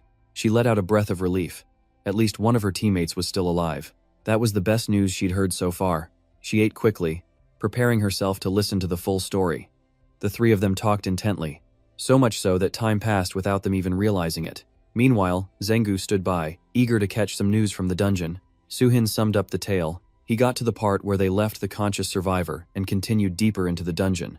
There, he found another female player. As soon as she heard this, Hazel realized it was Giselle, her older sister. Soo-hin's expression darkened, and he let out a heavy sigh. He had to offer his condolences. He explained that she had been turned into a host for a parasitic monster to grow. Her body was mutated beyond any hope of saving her. Of course, she could not escape death. As a fellow human, he couldn't just leave her in a state like that. His words began to falter. Admitting that he had killed her in front of her own sister was incredibly difficult, but at least he gave her a proper burial. It was the only release he could offer the poor girl. Hazel's hands began to tremble uncontrollably. Her entire body froze in that moment, and for a time, she couldn't utter a single word. Even though he told the truth, Soo-hin didn't feel comfortable at all. This could make her resent him, but if he wanted to recruit her, he couldn't hide anything from her. It was a sign of respect for each other. At this moment, Hazel was in a fierce internal struggle. She just had to confirm, was there really no way to save my sister? He nodded slightly. To be honest, he said. The condition of the 2 players I found before was nothing compared to hers. He couldn't even begin to describe it, how horrific it was. During the fight in the dungeon, she kept looking at us as if she were begging for something. So I did it. He'd simply followed his gut. He knew the unilateral decision was wrong, but an apology was all Soo-yeon could offer. Each word was a dagger to the heart. Hazel crumpled in agony. She knew her sister had endured unimaginable torment to suffer such humiliation. Her sister had once been a girl full of pride. Composing herself, Hazel wiped her tears and apologized for her outburst. She still needed to know about the monster. Was it truly dead? Her mood was stabilizing with surprising speed. Soo-yeon was surprised she wasn't consumed by grief. Surviving for 2 years in this hell clearly wasn't just luck. When it came to the awkward part, Soo-yeon just scratched his head, launching into some wildly embellished story instead. The other young man was also awake, bowing deeply to Soo-yeon for saving his life and even returning all their items. As always, Soo-yeon activated his eye to scan the player's information. His name was Sin Song-jong, a mage with 85 magic power and decent stats. It seemed both of them were powerful players. Soo-yeon naturally wanted to recruit them, but on the surface, he just waved his hand casually, as if it were nothing. A crisis reveals true character. As they exchanged pleasantries, Hazel stared intently at the item pouch. Suddenly, her eyes turned ice cold. Thinking back, the root of all this was their guide, who had abandoned everyone to save himself. Everyone shared some of the blame, but Hazel aimed her arrow of resentment at Vivian, even though she'd been cursed into a monster. One could sympathize with her situation, but Hazel could never forgive what Vivian did to her comrades and her sister. Despite her feelings, for Soo-yeon's sake and for all he'd done, Hazel would treat Vivian without prejudice. However, she wasn't ready to do that just yet. All meetings eventually come to an end. Before leaving, Soohyun mentioned they'd be staying at the inn for a while. He wished them a quick recovery, hoping their paths would cross again in the future. Watching them leave, Ju Jung marveled at Hazel's composure. If it were her, she would have killed Vivian on the spot. After all, her entire family had been killed. Beside her, Eun-hun wholeheartedly agreed. He couldn't imagine losing his sister and son. It was a hard question for anyone. Who could truly remain calm after losing family? You had to respect that kind of iron self-discipline. Even rookies like them could see it. If Hazel survived long enough, she could become a legend. Indeed, Soohyun found her willpower incredibly impressive, especially compared to him when he lost his brother. Since he didn't recognize her, she must have died by Vivian's hand in the previous timeline. He might have just met someone who becomes one of the 10 strongest. But Soohyun quickly dismissed the thought. As he muttered to himself in the corner, a curious Ju Jung crept closer to eavesdrop. Back to business, the team's health was steadily improving. Soohyun put the kids back on a training schedule. With Vivian joining, he needed info on a new dungeon, and he wanted everyone fully prepared by then. The second dungeon was near Moon. In his past life, it was a ruined laboratory. The records said it held many rare magic items and classes. Learning from the last incident, Soohyun established a new training system. Watching his strict management, Zengu wondered who he really was. In the days that followed, the team entered a grueling training mode. Soohyun was busy researching the new dungeon. A few days later, the group gathered to receive upgraded gear. Anson was amazed at how comfortable it felt. Vivian, of course, got a new wand. This was money well spent, and Hun wore more layers, yet it felt lighter. Was this the effect of a weight reduction enchantment? Bottom line, Ju Jung knew that even with reinforced alchemical layers, leather armor like this was far too expensive. Watching the kids, excited as if they'd gotten new toys, Soohyun felt reassured. All that remained was to head to the ruined laboratory. Suddenly, Ju Jung approached with a ridiculously cheesy line. "You don't have to be shy. It's okay to cry." Standing there with his arms crossed, Soohyun suddenly felt awkward. He had no idea what this troublemaker was talking about. Sympathizing with the old man of the team, Ju Jung explained that parents get emotional seeing their kids in new uniforms, like, "Oh, my babies are all grown up." Then Eun-hun had to join in, running over and calling out Dad, sweetly. The whole act was incredibly cringy. Soohyun just gave each of them a light bonk on the head. "Quit the dumb jokes or you'll regret it." Outwardly cold, he felt like a proud father. So focused on grinding, he hadn't realized how much they'd grown. But they all still had a long way to go. They could never stop pushing forward. Now, he would begin the test. At a location with a few monsters, Soohyun let the kids fight by themselves. Eun-hun and Ju Jung's synchronized swordplay was spectacular. In just a few strokes, all the monsters were face down in the dirt. Watching the situation from above, Soohyun saw their clear progress. It seemed it was finally time for that. He then signaled Vivian to demonstrate her Chimera alchemist skill. She was caught off guard, bewildered, but the support urged her onward. Why hesitate any longer? Vivian stepped forward, raising her magic staff high as she began. She activated her formation, ruler of the 32nd Legion, deadly spiderweb. The sudden roar snapped the entire group to attention. From behind, Vivian summoned a monstrous spider. It lunged forward, sending the kids running for their lives. Showing no mercy, Vivian rode the beast with wild abandon, charging on and taunting the so-called weaklings. That was her unique skill. Ruler of the 66th Monster Legion. Soohyun watched the chaotic chase and made an observation. A magic circle and a summon, all at once? She controls that chimera as if it's second nature. It's like an extension of her very own body. He had been worried, since her traditional magic was only a C+, but it easily rivals the secret spirit summoner class, especially if it's called the 66th Monster Legion. So, just how many monsters can she actually command? Bringing her along was definitely the right call. After that intense chase, the three kids were completely drained, collapsing onto the table, too exhausted to even move a muscle. Arriving right on time, Jangu brought out hot food. She praised them, saying everyone did a great job today. She then quietly told Soohyun that 2 players had come looking for him. She'd said he'd be back at night, so they left. Message delivered, Jangu cheerfully departed, making the others curious about their secretive little chat. Wiping his hands, Soohyun explained it was the players they'd saved weeks ago. Ju Jung admitted he was quite fond of Hazel. Ever the instigator, Eun-hun shot back. "How do you know she's older? Maybe you're the old one here." As they bickered, Arson realized Soohyun was waiting for them. His observation instantly silenced the entire room. Still eating, Soohyun casually admitted he wanted to recruit them. Even the rookie of the group understood the implications. Vivian aside, they're both skilled mages. They must have tons of offers. Why would they ever choose to join us? Soo-hyun knew this better than anyone. If they didn't return tomorrow, the group would finally leave the city. Ju-dong argued they needed a proper mage, but Soo-hyun was confident in Vivian, who wielded both alchemy and traditional magic. While they debated, Vivian focused on her main task, clearing the table. When the others called her out, she got a bit teary-eyed. Soo-hyun consoled her, "Keep eating, we'll order more."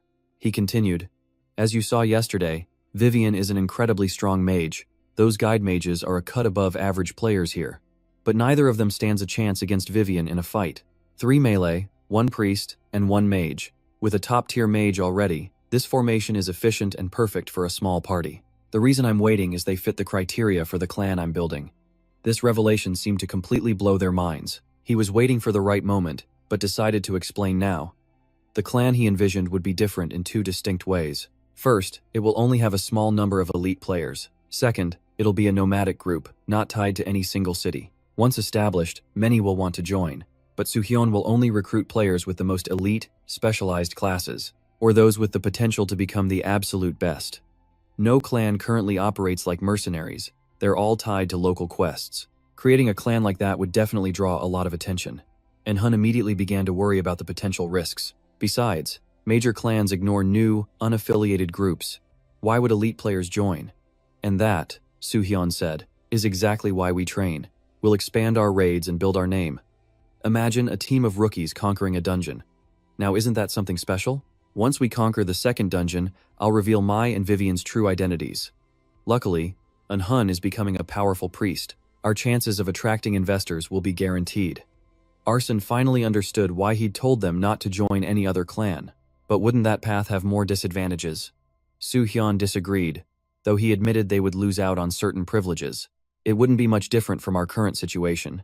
Besides, he explained, most of those perks are useless anyway. For instance, a registered player in a northern city must respond to any emergency call to arms, but unaffiliated players don't have that obligation. Those not tied to one place are free from such heavy responsibilities and duties that registered players have. In exchange, they lose perks like discounts on private homes or clan housing. They also lose protection from vagrants, priority for major raids, or fixed support benefits for any severe injuries. It's basically a health insurance package. It sounds appealing to rookies, but all those perks are ultimately useless. To survive this world, what matters is the Iron Mountain raid in 2 months. If that conquest fails, an all-out war will begin. Across the entire continent, those privileges will mean nothing. At that point, the only thing that truly matters is freedom of movement. In the long run, freedom is far more valuable than anything else. We can't just remain Academy graduates forever. During his grand speech, the others just watched Vivian eat. Ju-dong sighed, deciding to trust him even if she didn't get it. He noted Hazel's high potential, while Sang-jong seemed much less powerful. And right on cue, speak of the devil. When asked how she was doing, it was clear Hazel's trauma was still painfully fresh. Her heart still burned with grief and resentment for her sister. She had returned to their last inn, weeping there the entire day.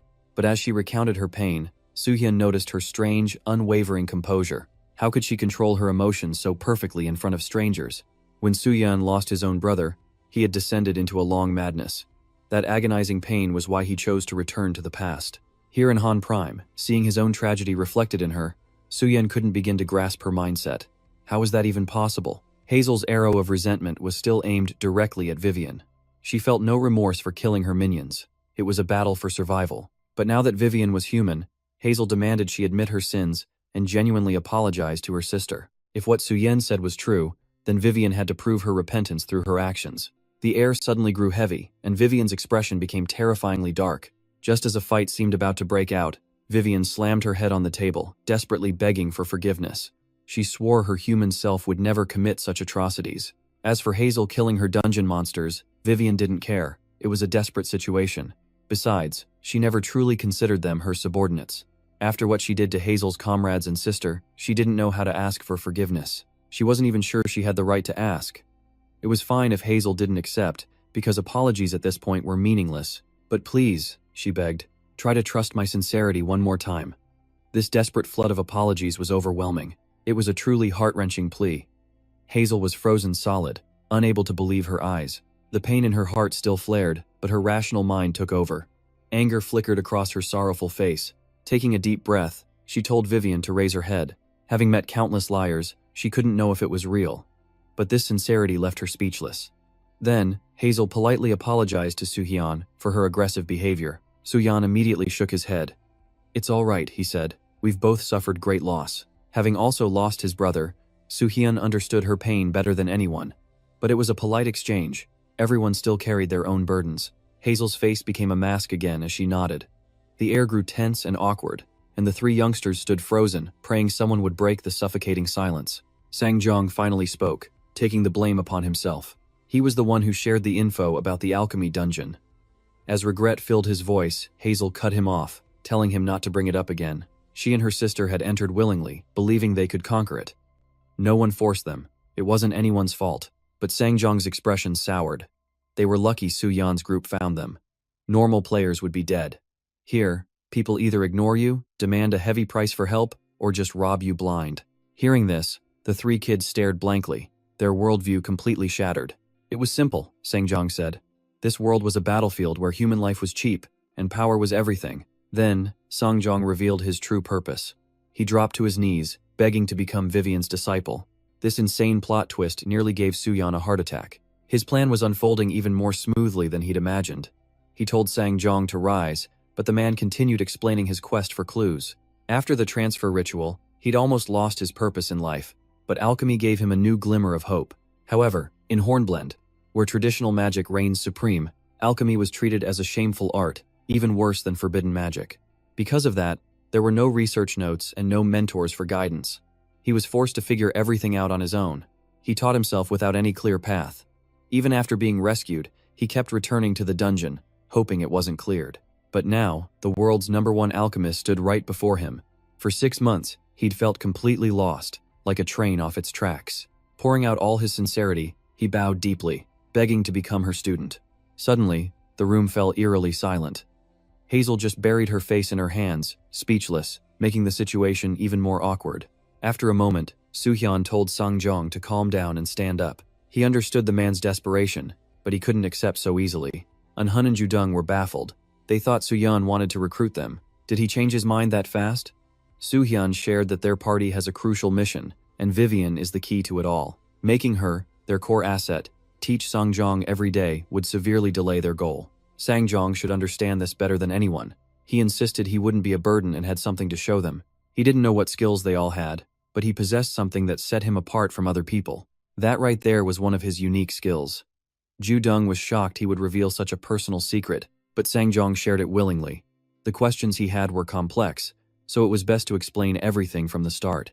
With stats like that, Soohyun wasn't surprised he had an exclusive skill instead of a special one, Harmonious Magic Square. Even Sangjong himself didn't fully understand it.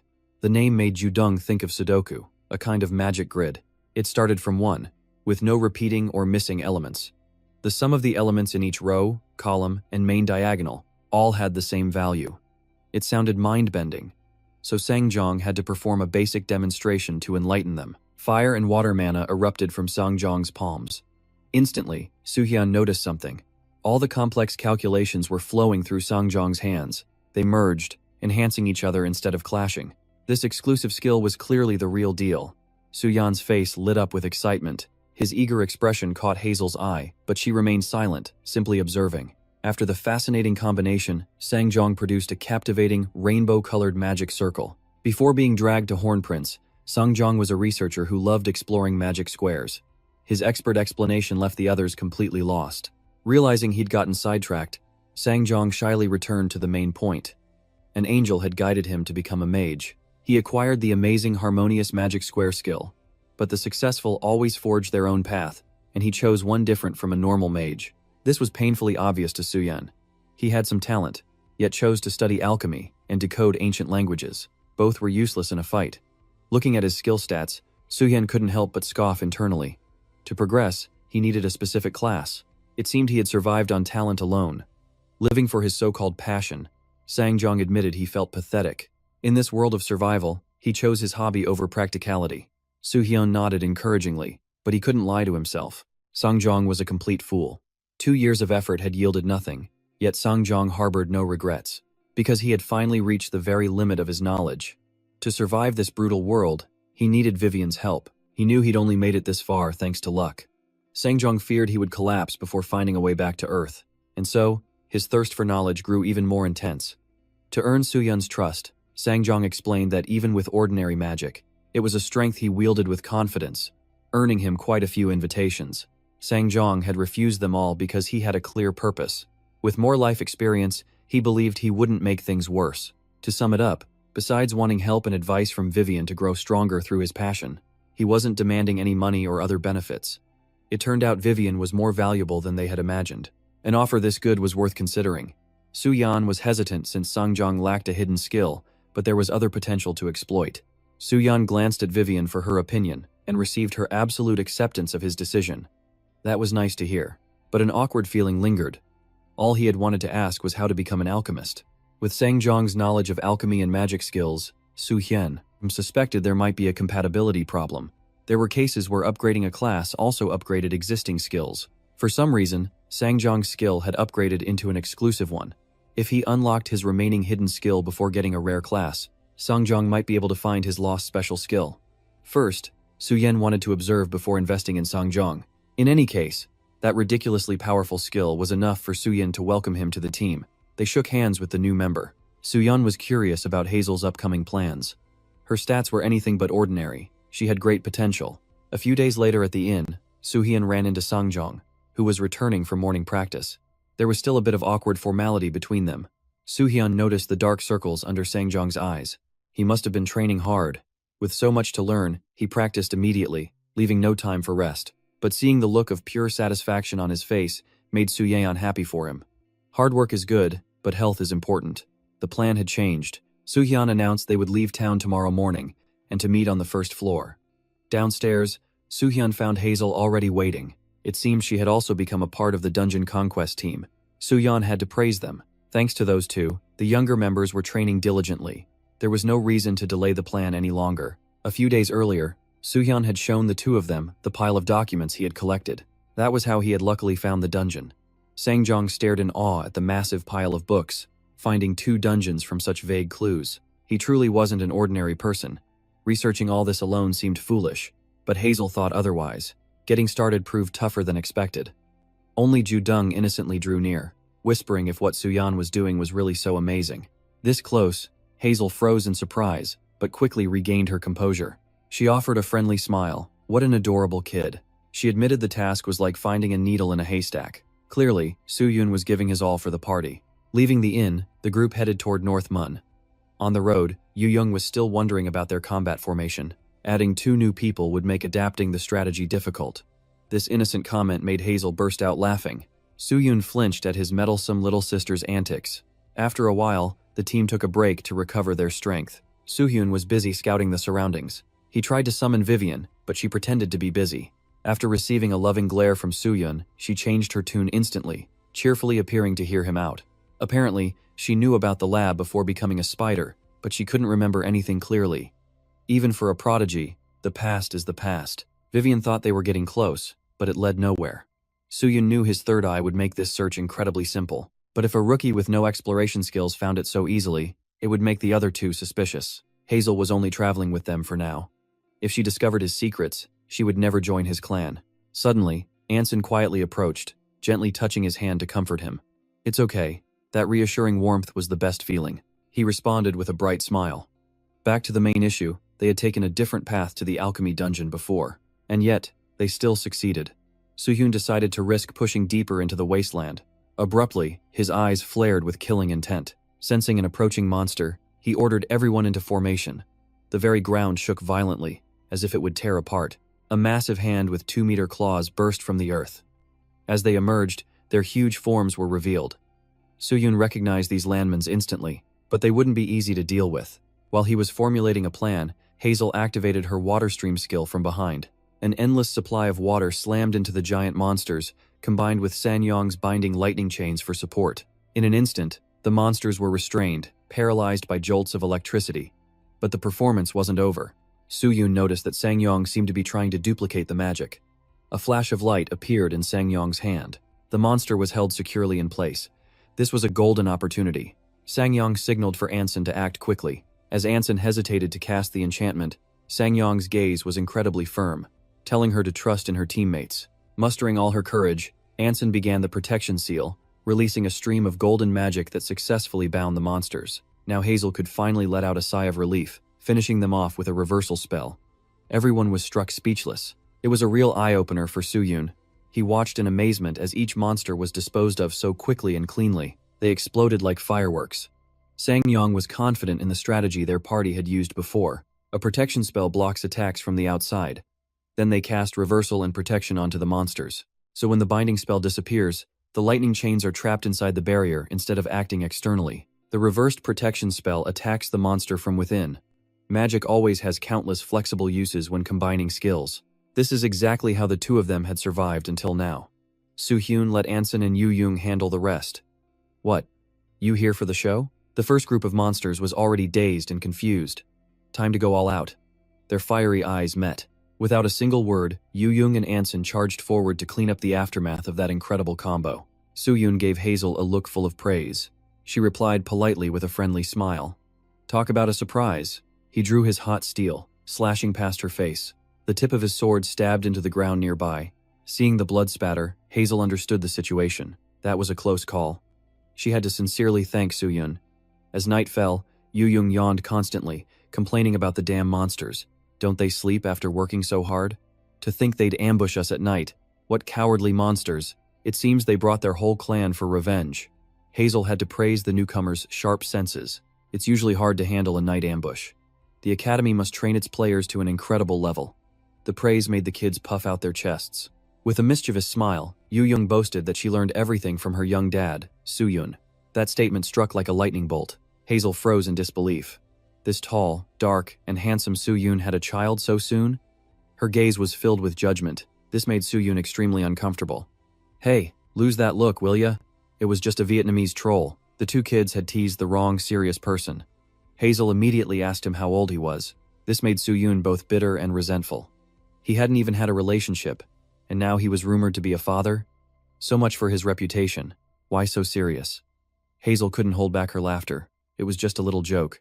Besides, the area was now littered with monster corpses. The struggle had likely caused quite a commotion. They couldn't possibly sleep here now. They had to leave immediately, tonight. While everyone was discussing animatedly, only Anson's figure stood silently in a corner. She was lost in thought, staring into the distance. Sensing something was off, Ju-dung began staring intently at the paper in his hands. Soo-yeon was lost in thought. It had been 3 days since they left the gate.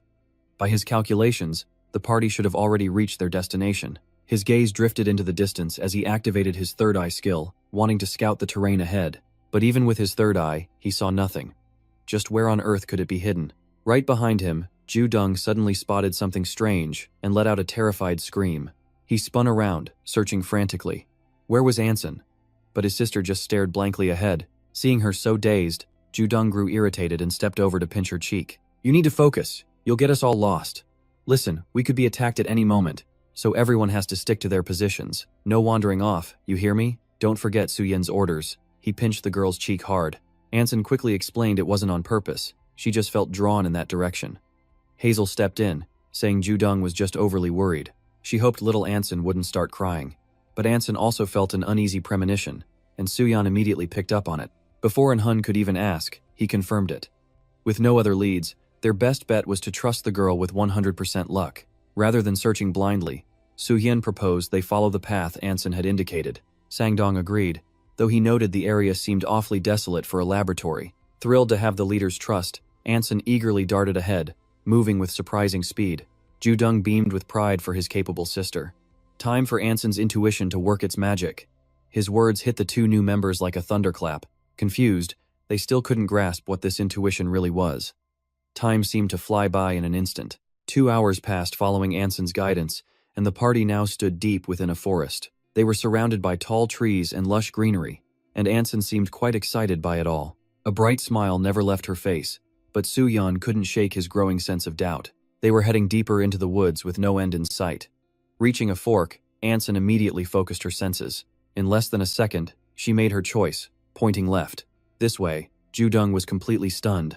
The other three remained highly skeptical, but since Soo-yeon was silent, they followed along, though something about this path felt strange. He still harbored doubts, not yet fully convinced. The others noted there was no clear path or trail markers here at all. Suddenly, Anson clutched Soo-hyun's cloak, her eyes pleading for him to trust her. As always, he decided to test her hunch. After all, following Anson had never led them astray before. If she was this certain, he would follow her lead and observe. Without another thought, the team pressed deeper along the overgrown path. Soo-hyun's third eye detected no traps. Could this truly be the path chosen by 100% luck? Just then, Vivian urgently signaled Soo-hyun. She couldn't see anything, but she sensed faint traces of something nearby. Traces of people. A dungeon might actually be here. He watched Anson's back as she confidently led the way. Vivian was in disbelief that the kid had actually found it. Unsurprised by her ability, Soo-hyun just chuckled. Perhaps she really was a good luck charm. Ju-dung pushed through the thicket unharmed. Anson's eyes widened with silent delight. Before them stood an old mansion, deep in the forest. The building was overgrown with vines, completely silent and deserted. The team cautiously moved closer to investigate. Anson looked at him with confidence, but before she could speak, Soo-hyun admitted, "Looks like your intuition was right again." Whenever he praised her, Anson's face would light up, and she'd break into a smile that could outshine the sun. He quickly gathered the team to inspect the area. Soo-hyun came to a conclusion. "It seems we've found the ruined laboratory." This was a real eye-opener for Sang-dong. It was so unbelievable, it felt like a strange dream, to find a place like this with just one person's luck. Now, even Hazel had to confirm, "This is the second dungeon you've found, isn't it? So I don't think it's just a good feeling." Even a newcomer was in complete awe of Anson's ability, and Hun was practically glowing with pride for his amazing sister, whose luck was second to none. "All right, that's enough of the compliments." Soo-hyun gave the order for everyone to raise their guard. "We're heading inside." He pushed open the heavy doors. Sensing no immediate threats, he gave the signal for the team to enter, always taking the lead to scout ahead. The entire team gasped. Before them lay a sinister passageway, an endless black abyss that looked like the entrance to a nightmare model. It had the grim air of an abandoned hospital. They found the light switches, illuminating the path ahead. It was a shock. In a place this ancient and deserted, magical lights still managed to flicker to life. Sang-rong's sharp gaze swept the room. He vaguely suspected ancient magic was at play, but the lights sputtered erratically. Haseo guessed the spell was finally starting to fade. She was about to warn the captain when Soo-hyun raised a hand, silencing the group. He'd heard something strange. From the darkness ahead, a chilling sob echoed. This time, their guards were raised high. Ju-dung quickly asked if this was another one of Ramek's illusions meant to lure them in, but Soo-hyun's senses detected no traps nearby. He concluded, "It's probably not a Ramek." With no immediate attack, Soo-hyun signaled them forward. They would proceed deeper, on high alert and in formation. He sensed the mysterious presence felt almost human. It was difficult to identify what it truly was. The sobbing echoed through the hall as they approached. Then a voice asked, "Everyone's here?" The air was silent, yet Soo-hyun felt the tension. Everyone could sense it. No magic was needed. A wave of malicious energy washed over them, though it wasn't overwhelming for a dungeon. Compared to the hell of his past life, this was almost adorable. As he moved to test the enemy's strength, Anson suddenly ran and clung to him, holding him back. Her face darkened as she mumbled, "Don't go near it." Seeing her intense reaction, Soo-hyun quickly tried to calm her. "Calm down. It's going to be okay." But his words only seemed to heighten her terror. She couldn't hold it in and screamed, her grip tightening. Her good luck charm was reacting violently. Soo-hyun realized something was terribly wrong. Was this the effect of her intuition? It had to be. Whenever she sensed danger, her body would tremble uncontrollably. Ahead, a wave of intense fury radiated outwards. Her sensitive mind must be seeing terrifying things. Soo-hyun patted her head. "Calm down and trust me. Everything will be fine." Soo-hyun began to radiate his mana, calming Anson. Her own mana, twisted by fear, felt his protective embrace. His gentle care instantly soothed her spirit. Watching from behind, Haseo made a blunt remark. "Mages and priests are naturally sensitive to spiritual energy and auras, but Anson seems to be on another level. Still, I admit that malicious aura is chilling." They still didn't know what it was, but they could all feel the crushing hatred radiating from ahead. Soo-hyun, however, remained completely calm. He wasn't afraid, just curious. He'd faced far worse in his past life. Soo-hyun spoke up to reassure the team. "Whatever that thing is, it's just a monster from Hornpen. So there's no need to be afraid. We've only just entered the dungeon. Let's press on." Hearing Soo-hyun's decision, Ju-dung and Anson were on the verge of tears. They desperately pleaded with him not to go any further. But it didn't stop Soo-hyun, Sang-dong, or Haseo. The others stepped forward, the path lighting up with their advance. That's when they felt something was wrong. As they closed the distance, the crying had mysteriously stopped. Before them now was a lone figure with its back turned. It was the source of those horrifying cries. It sat in the middle of the path, blocking their way. Dudung sensed danger and quickly warned Suhin. Without hesitation, Suhin stepped forward. He asked if it was the guardian of the laboratory. The figure gave no response to Suhin's question. The team exchanged uneasy glances. Suddenly, a savage voice echoed. It asked, "How did all of you get here?" The voice came from the figure before them. They realized the figure could speak, unlike the other monsters. A new wave of panic began to set in. Did that voice really come from the thing before them? Was it human? Suhin motioned for silence. He answered the creature's question. "We got lost and accidentally wandered in here." He couldn't let it probe any further. He countered with his own demand. "If you can speak, then answer my question." But the creature ignored Suhin's demand. It repeated its question. "What brought all of you here?" Seeing it wouldn't cooperate, Suhin's tone hardened. "If you don't answer me, I'll consider you an enemy. This is your last chance. What are you doing in this laboratory?" Again, the creature ignored him. It repeated its own question, its voice terrifyingly warped. This time, it began to turn towards them. Its head swiveled a full 360 degrees, while its body remained perfectly still. The sight was utterly terrifying. Its face was like a rotting corpse, a vision sure to drive the younger ones mad with fear. They gasped, unable to believe they were seeing a ghost. The creature had a ghastly face and a menacing expression. It repeated, "Why? What brings you here?" Only Vivian seemed completely unfazed by the chilling display. "It looks more like a child's scary toy," she scoffed, as a savage laugh echoed out. The others raised their weapons, wondering if it was undead. But something felt different about it. Suddenly, it lurched to its feet and advanced, sending the group scattering in panic. As it rose, the lab lights began to flicker. Darkness fueled their terror. They desperately needed magical light. In the shadows, the creature lunged to attack, but was suddenly grabbed by an unseen force. The sound of tearing flesh echoed out, followed by the creature's wretched scream. Then, light flooded the room. The scene left everyone stunned.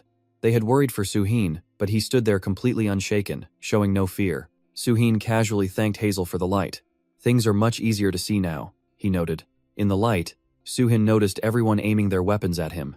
A mischievous smirk crossed his face. "Are you planning on attacking me?" he teased. Flustered, they explained. "No, it was because of the ghost." That's when they remembered the creature. And Hun then saw something in Suhin's hand, recalling the real problem. His sharp gaze fell on the object. He'd forgotten to return it to its owner. He quickly tossed it back to the creature. It lay on the ground. "Hurry and reattach it." Compared to his past life, this thing was almost cute. Why would such a weak monster try to scare me? Holding it, he even brought it close to his face. He inspected it. It's already dead, yet it dared to frighten my people. Unexpectedly, the creature glared back with white eyes. Such insolence, he could easily crush its bones. But his priority was gathering info, so he restrained himself. It was a type of undead, but it still had flesh. An experiment to achieve godhood and forge a new species of human. After getting the information, Suhin tossed the strange thing aside and looked directly at Hazel. "Does this thing, not quite human, not quite ghost, trigger any memories? Even the smallest detail?" Hazel closed her eyes in thought. She said her memories were unclear, but she guessed this was one of the lab's past experiments. Suhin asked, "What kind of experiment?" Magic, engineering, and alchemy aren't mainstream now, but they were once very popular. This place was supposedly built by a group of research students. They aimed to create a new human species, but the lab was shut down. This might be one of their test subjects. Everything Hazel said matched the information from his third eye perfectly. No new leads. How frustrating. With his short temper, Suhin stomped on the creature's head, crushing it completely. Suhin turned to his team. They would be heading deeper inside. He warned them to watch for traps or ambushes, reminding them their goal was exploration and a safe retreat. He then asked Hazel if she could maintain the light spell, as all the power in the facility seemed to be out. As a skilled mage, it was an easy task for her. The party began to move deeper into the darkness. The deeper they ventured, the more failed experiments swarmed them from the shadows. Suhin quickly found their weakness, the head. All they had to do was crush their skulls to kill them. They were just like the undead, but much faster. They'd killed over 30, but more kept appearing. Where are they all coming from? The horde of undead suddenly turned its attention towards Hun. Suhin immediately ordered Sungdong to provide support. They fought together, but the monster numbers were overwhelming. They just kept coming in endless waves. For the others, it was a struggle, but for Suhin, these undead were small fry. He was actually getting bored. They were just too easy for him to destroy. He didn't even need to use any skills. His base stats were simply too high. Once he clears this dungeon, he'll register his family. With 2 dungeons cleared in 2 months, they'd have to accept him. With his overwhelming power and main character aura, Suhin cut a path through the horde with basic swings. He figured they'd conquer the Dungeon of Suffering next, even before their application was approved. If everything went according to plan, it would be absolutely perfect. Suddenly, Suhin froze. He realized his sword wasn't hitting a single thing. Why did the undead horde suddenly retreat? Was he so distracted he'd made a mistake? Suhin glanced toward the others. They all sighed in relief as the zombies fell back. They assumed the creatures feared Vivienne's powerful summon. Finally, they had a moment to rest. The group began to let down their guard. Seeing their naive assumption, Suhyun felt relieved. They credited the creature, not him. Noticing this, Vivienne asked for his plan. She wanted to wipe out the remaining horde, which he'd agreed to before they entered the dungeon. The two had an agreement. He asked her not to go all out, since her power alone could end the fight instantly. He knew just the 2 of them could handle this monster horde, but he had to consider the others. He wanted the rookies to gain some combat experience. She could intervene if things got out of hand. Vivienne sighed wearily. Having to worry about Suyun's protégés was exhausting. Still, a deal was a deal. But her summoned beast was already present. Seeing she couldn't wait any longer, he finally gave her the signal. Once she got the green light, Vivienne unleashed her power. She ordered her pet to wipe them out, leaving none alive. As expected of her skill, in a single strike, the entire zombie horde vanished like smoke. With the undead threat gone, the party pressed forward. They entered the room where the horde had spawned. It was strange. How could this small room hold so many bodies? It's not like they were ghosts. Just the mention of ghosts sent a chill down their spines. Enough talk. They split up to investigate the room. They used the chance to rest and check their gear. Sangdong then asked Suyun if he'd found anything. Despite his thorough looting, Suyun had come up empty. He'd searched nearly every corner of the room. His total haul was just 30 gold. The rest of the gear was broken, but he did find a single journal.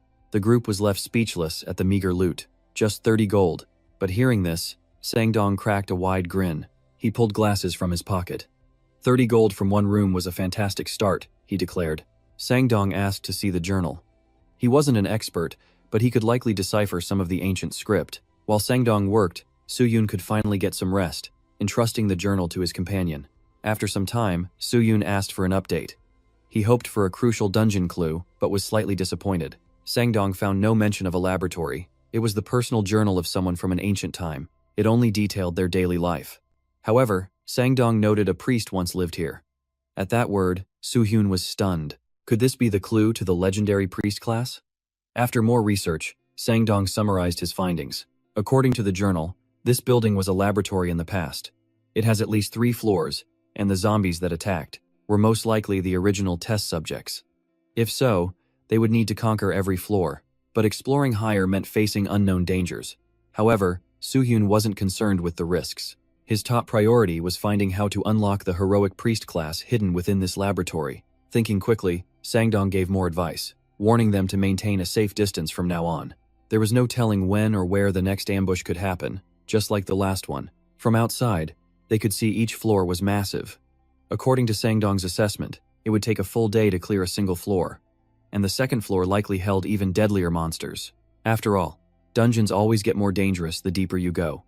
Just the thought was unsettling. Panic was clear on the younger members' faces. Did this mean they had to stay here, awaiting another attack? They all prayed they could clear the building in one day. The thought of sleeping here was terrifying. So, Sangdong proposed an alternative. Instead of camping, they could simply return to town for the night. Clearing one floor, then returning to town was the safest plan. But it also had an obvious downside. They would lose an immense amount of time traveling. But not sleeping here was all they cared about. Their eyes lit up with hope, but Suhyun refused. The trip to town and back would take 3 whole days. More importantly, Anson had found this dungeon by pure luck. If they left, they might never find it again. Even while drinking water, Suhyun's mind was racing. With just him and Vivienne, they could clear this in 6 hours. But traveling back and forth would stretch the mission to a full week. They couldn't waste that much time. Sangdong was all for it, since everyone here was powerful. Plus, they had his monster legions. So what's there to worry about? Vivienne's confidence was off the charts. To her, this dungeon was a piece of cake. They agreed to rest overnight. Stepping out, the corpses were gone, replaced by a strange, black miasma. Suspicious, Suhin used his third eye to scan the area. To the south were 6 rooms and a staircase. To the north, 4 rooms. The east held 1 room and a stairwell, all leading up. After a moment of hesitation, Suhin decided to go south. The further they ventured, the darker the hall became. With no lights in sight, the group began to whisper nervously. What if another monster horde ambushed them the second they touched a door, just like before? Learning his lesson, he vowed to recruit someone with scouting skills once they returned. Of all times, Hazel got curious. Are you really a rookie? Her intuition screamed otherwise after seeing him fight. It just didn't add up after that fight. Her suspicion was natural, because battling the undead, no rookie player could have handled a horde that large so effortlessly. But he made it look easy. Her question caught him off guard. He never thought she'd notice during the chaos, assuming Vivian's team was a distraction. He wondered, are all mages this nosy? Hanbin was the same way before. Realizing this was an opportunity, he knew showing off might get him scouted. Suhin quickly fabricated an excuse. It's a trick, so it wasn't that difficult. He shared his experience freely. You just hit their weak points. They're numerous, but not strong or smart. It makes them easy to attack or defend against. Hazel whispered that he was probably lecturing them on basics. But honestly, she didn't get a single word. They figured it was due to their different specialties. Suhin focused on swordsmanship, while they did not. That could be it, but for Suhin, it wasn't so different. His approach was much simpler. It was about finding a solution for the problem at hand. It sounded convincing enough to clear her suspicions. He was just trying to stay alive. Suddenly, she recalled a saying. Never underestimate someone's hard work. Sensing the tension, Cao Dong stepped in. Our captain is just that talented. Let's leave it at that. What's wrong with a strong captain? If you're curious, ask the academy later. Now is not the time. Everyone was staring at them. Realizing she'd gone too far, Hazel quickly apologized and clarified her words. She wasn't doubting Suhin's hard work, just his methods. He didn't seem to mind and simply let it slide. Du-young then asked, Hazel, didn't you graduate from the player academy? Of course, the answer was obvious. Then how could you not know he was rank 1 in our class? Hearing her brag, Suhin sighed to himself. This kid and her big mouth. She kept going, listing all the clans that tried recruiting him. They even offered him a gorgeous instructor, and the famous Gold Lion clan scouted him twice. At this, everyone was stunned. The Gold Lion clan? But they never, ever scouted rookie players. Hearing all this praise, Suhin just wanted to disappear. They wondered why he'd ever refuse the Gold Lion clan. It's hard for any rookie to resist their appeal, especially with the rumored bonuses and benefits. Their offers far exceeded those of any other clan. But whenever this sensitive topic came up, Suhin hesitated, about to explain, but Anhun cut in bluntly. He refused because he wouldn't abandon us. He even turned down their second offer. At that, they all understood. They realized they were holding him back. It felt like they were shackling his potential, and they always felt guilty. Hearing it again just made the girls upset. The mood instantly turned heavy. Everyone had their own burdens, their own unspoken frustrations. Suhin was speechless with these kids. They chattered on when they should have been silent, and were loud when quiet was needed. Understanding the weight of the story, Hazel's expression turned cold. She closed her eyes and stated coldly, fully supporting his choice. Rejecting that clan's offer was the right call. A curious Anhun moved closer, asking about the Gold Lion clan. Startled by the question, Hazel quickly apologized. Oh, I was just talking to myself. She quickly changed the subject, her tone shifting to one of admiration. So that's what happened? Suhin must really care for everyone, Anhun replied. You even have to ask? Anhun awkwardly scratched her cheek. He'd worry too much if he left us alone. Just as Anson once said, when the Gold Lion clan invited Suhin the second time, he refused them right in front of us. Even Du-young remembered it clearly. She almost started crying. Suhin really does have a special bond with us, she wholeheartedly agreed. Anson chimed in, thanking him. They couldn't have graduated without him. The group buzzed with conversation. Suhin quickly silenced them. That's enough talk. This place is massive, so we need to move fast. Seeing the sweat on his face, the kids couldn't help but chuckle. He stood before the massive, blood-stained door, as shy as a maiden. Vivian immediately warned everyone to be on guard. This looks incredibly suspicious, with all this blood. As Suhin approached, he sensed a presence behind the door, one that wasn't like the undead, but it wasn't a living creature, either. The danger was palpable. Was Suhin really planning to investigate? What if it was a trap? Without hesitation, Suhin decided to clear every front, leaving no exceptions. More importantly, he could feel it, the thing in the room had detected them. Retreat was no longer an option. They had to fight. Instead of returning to the hallway, it was better to open the door and battle. No one could lower their guard. He spoke with confidence, but deep down, Suhin knew he was being greedy, exploring a room that was likely a trap. He wondered if he could find the powerful cleric class on the first floor, but knew it wouldn't be that easy. Because everything has a price, paid in gold or even in lives. A person's life tends to.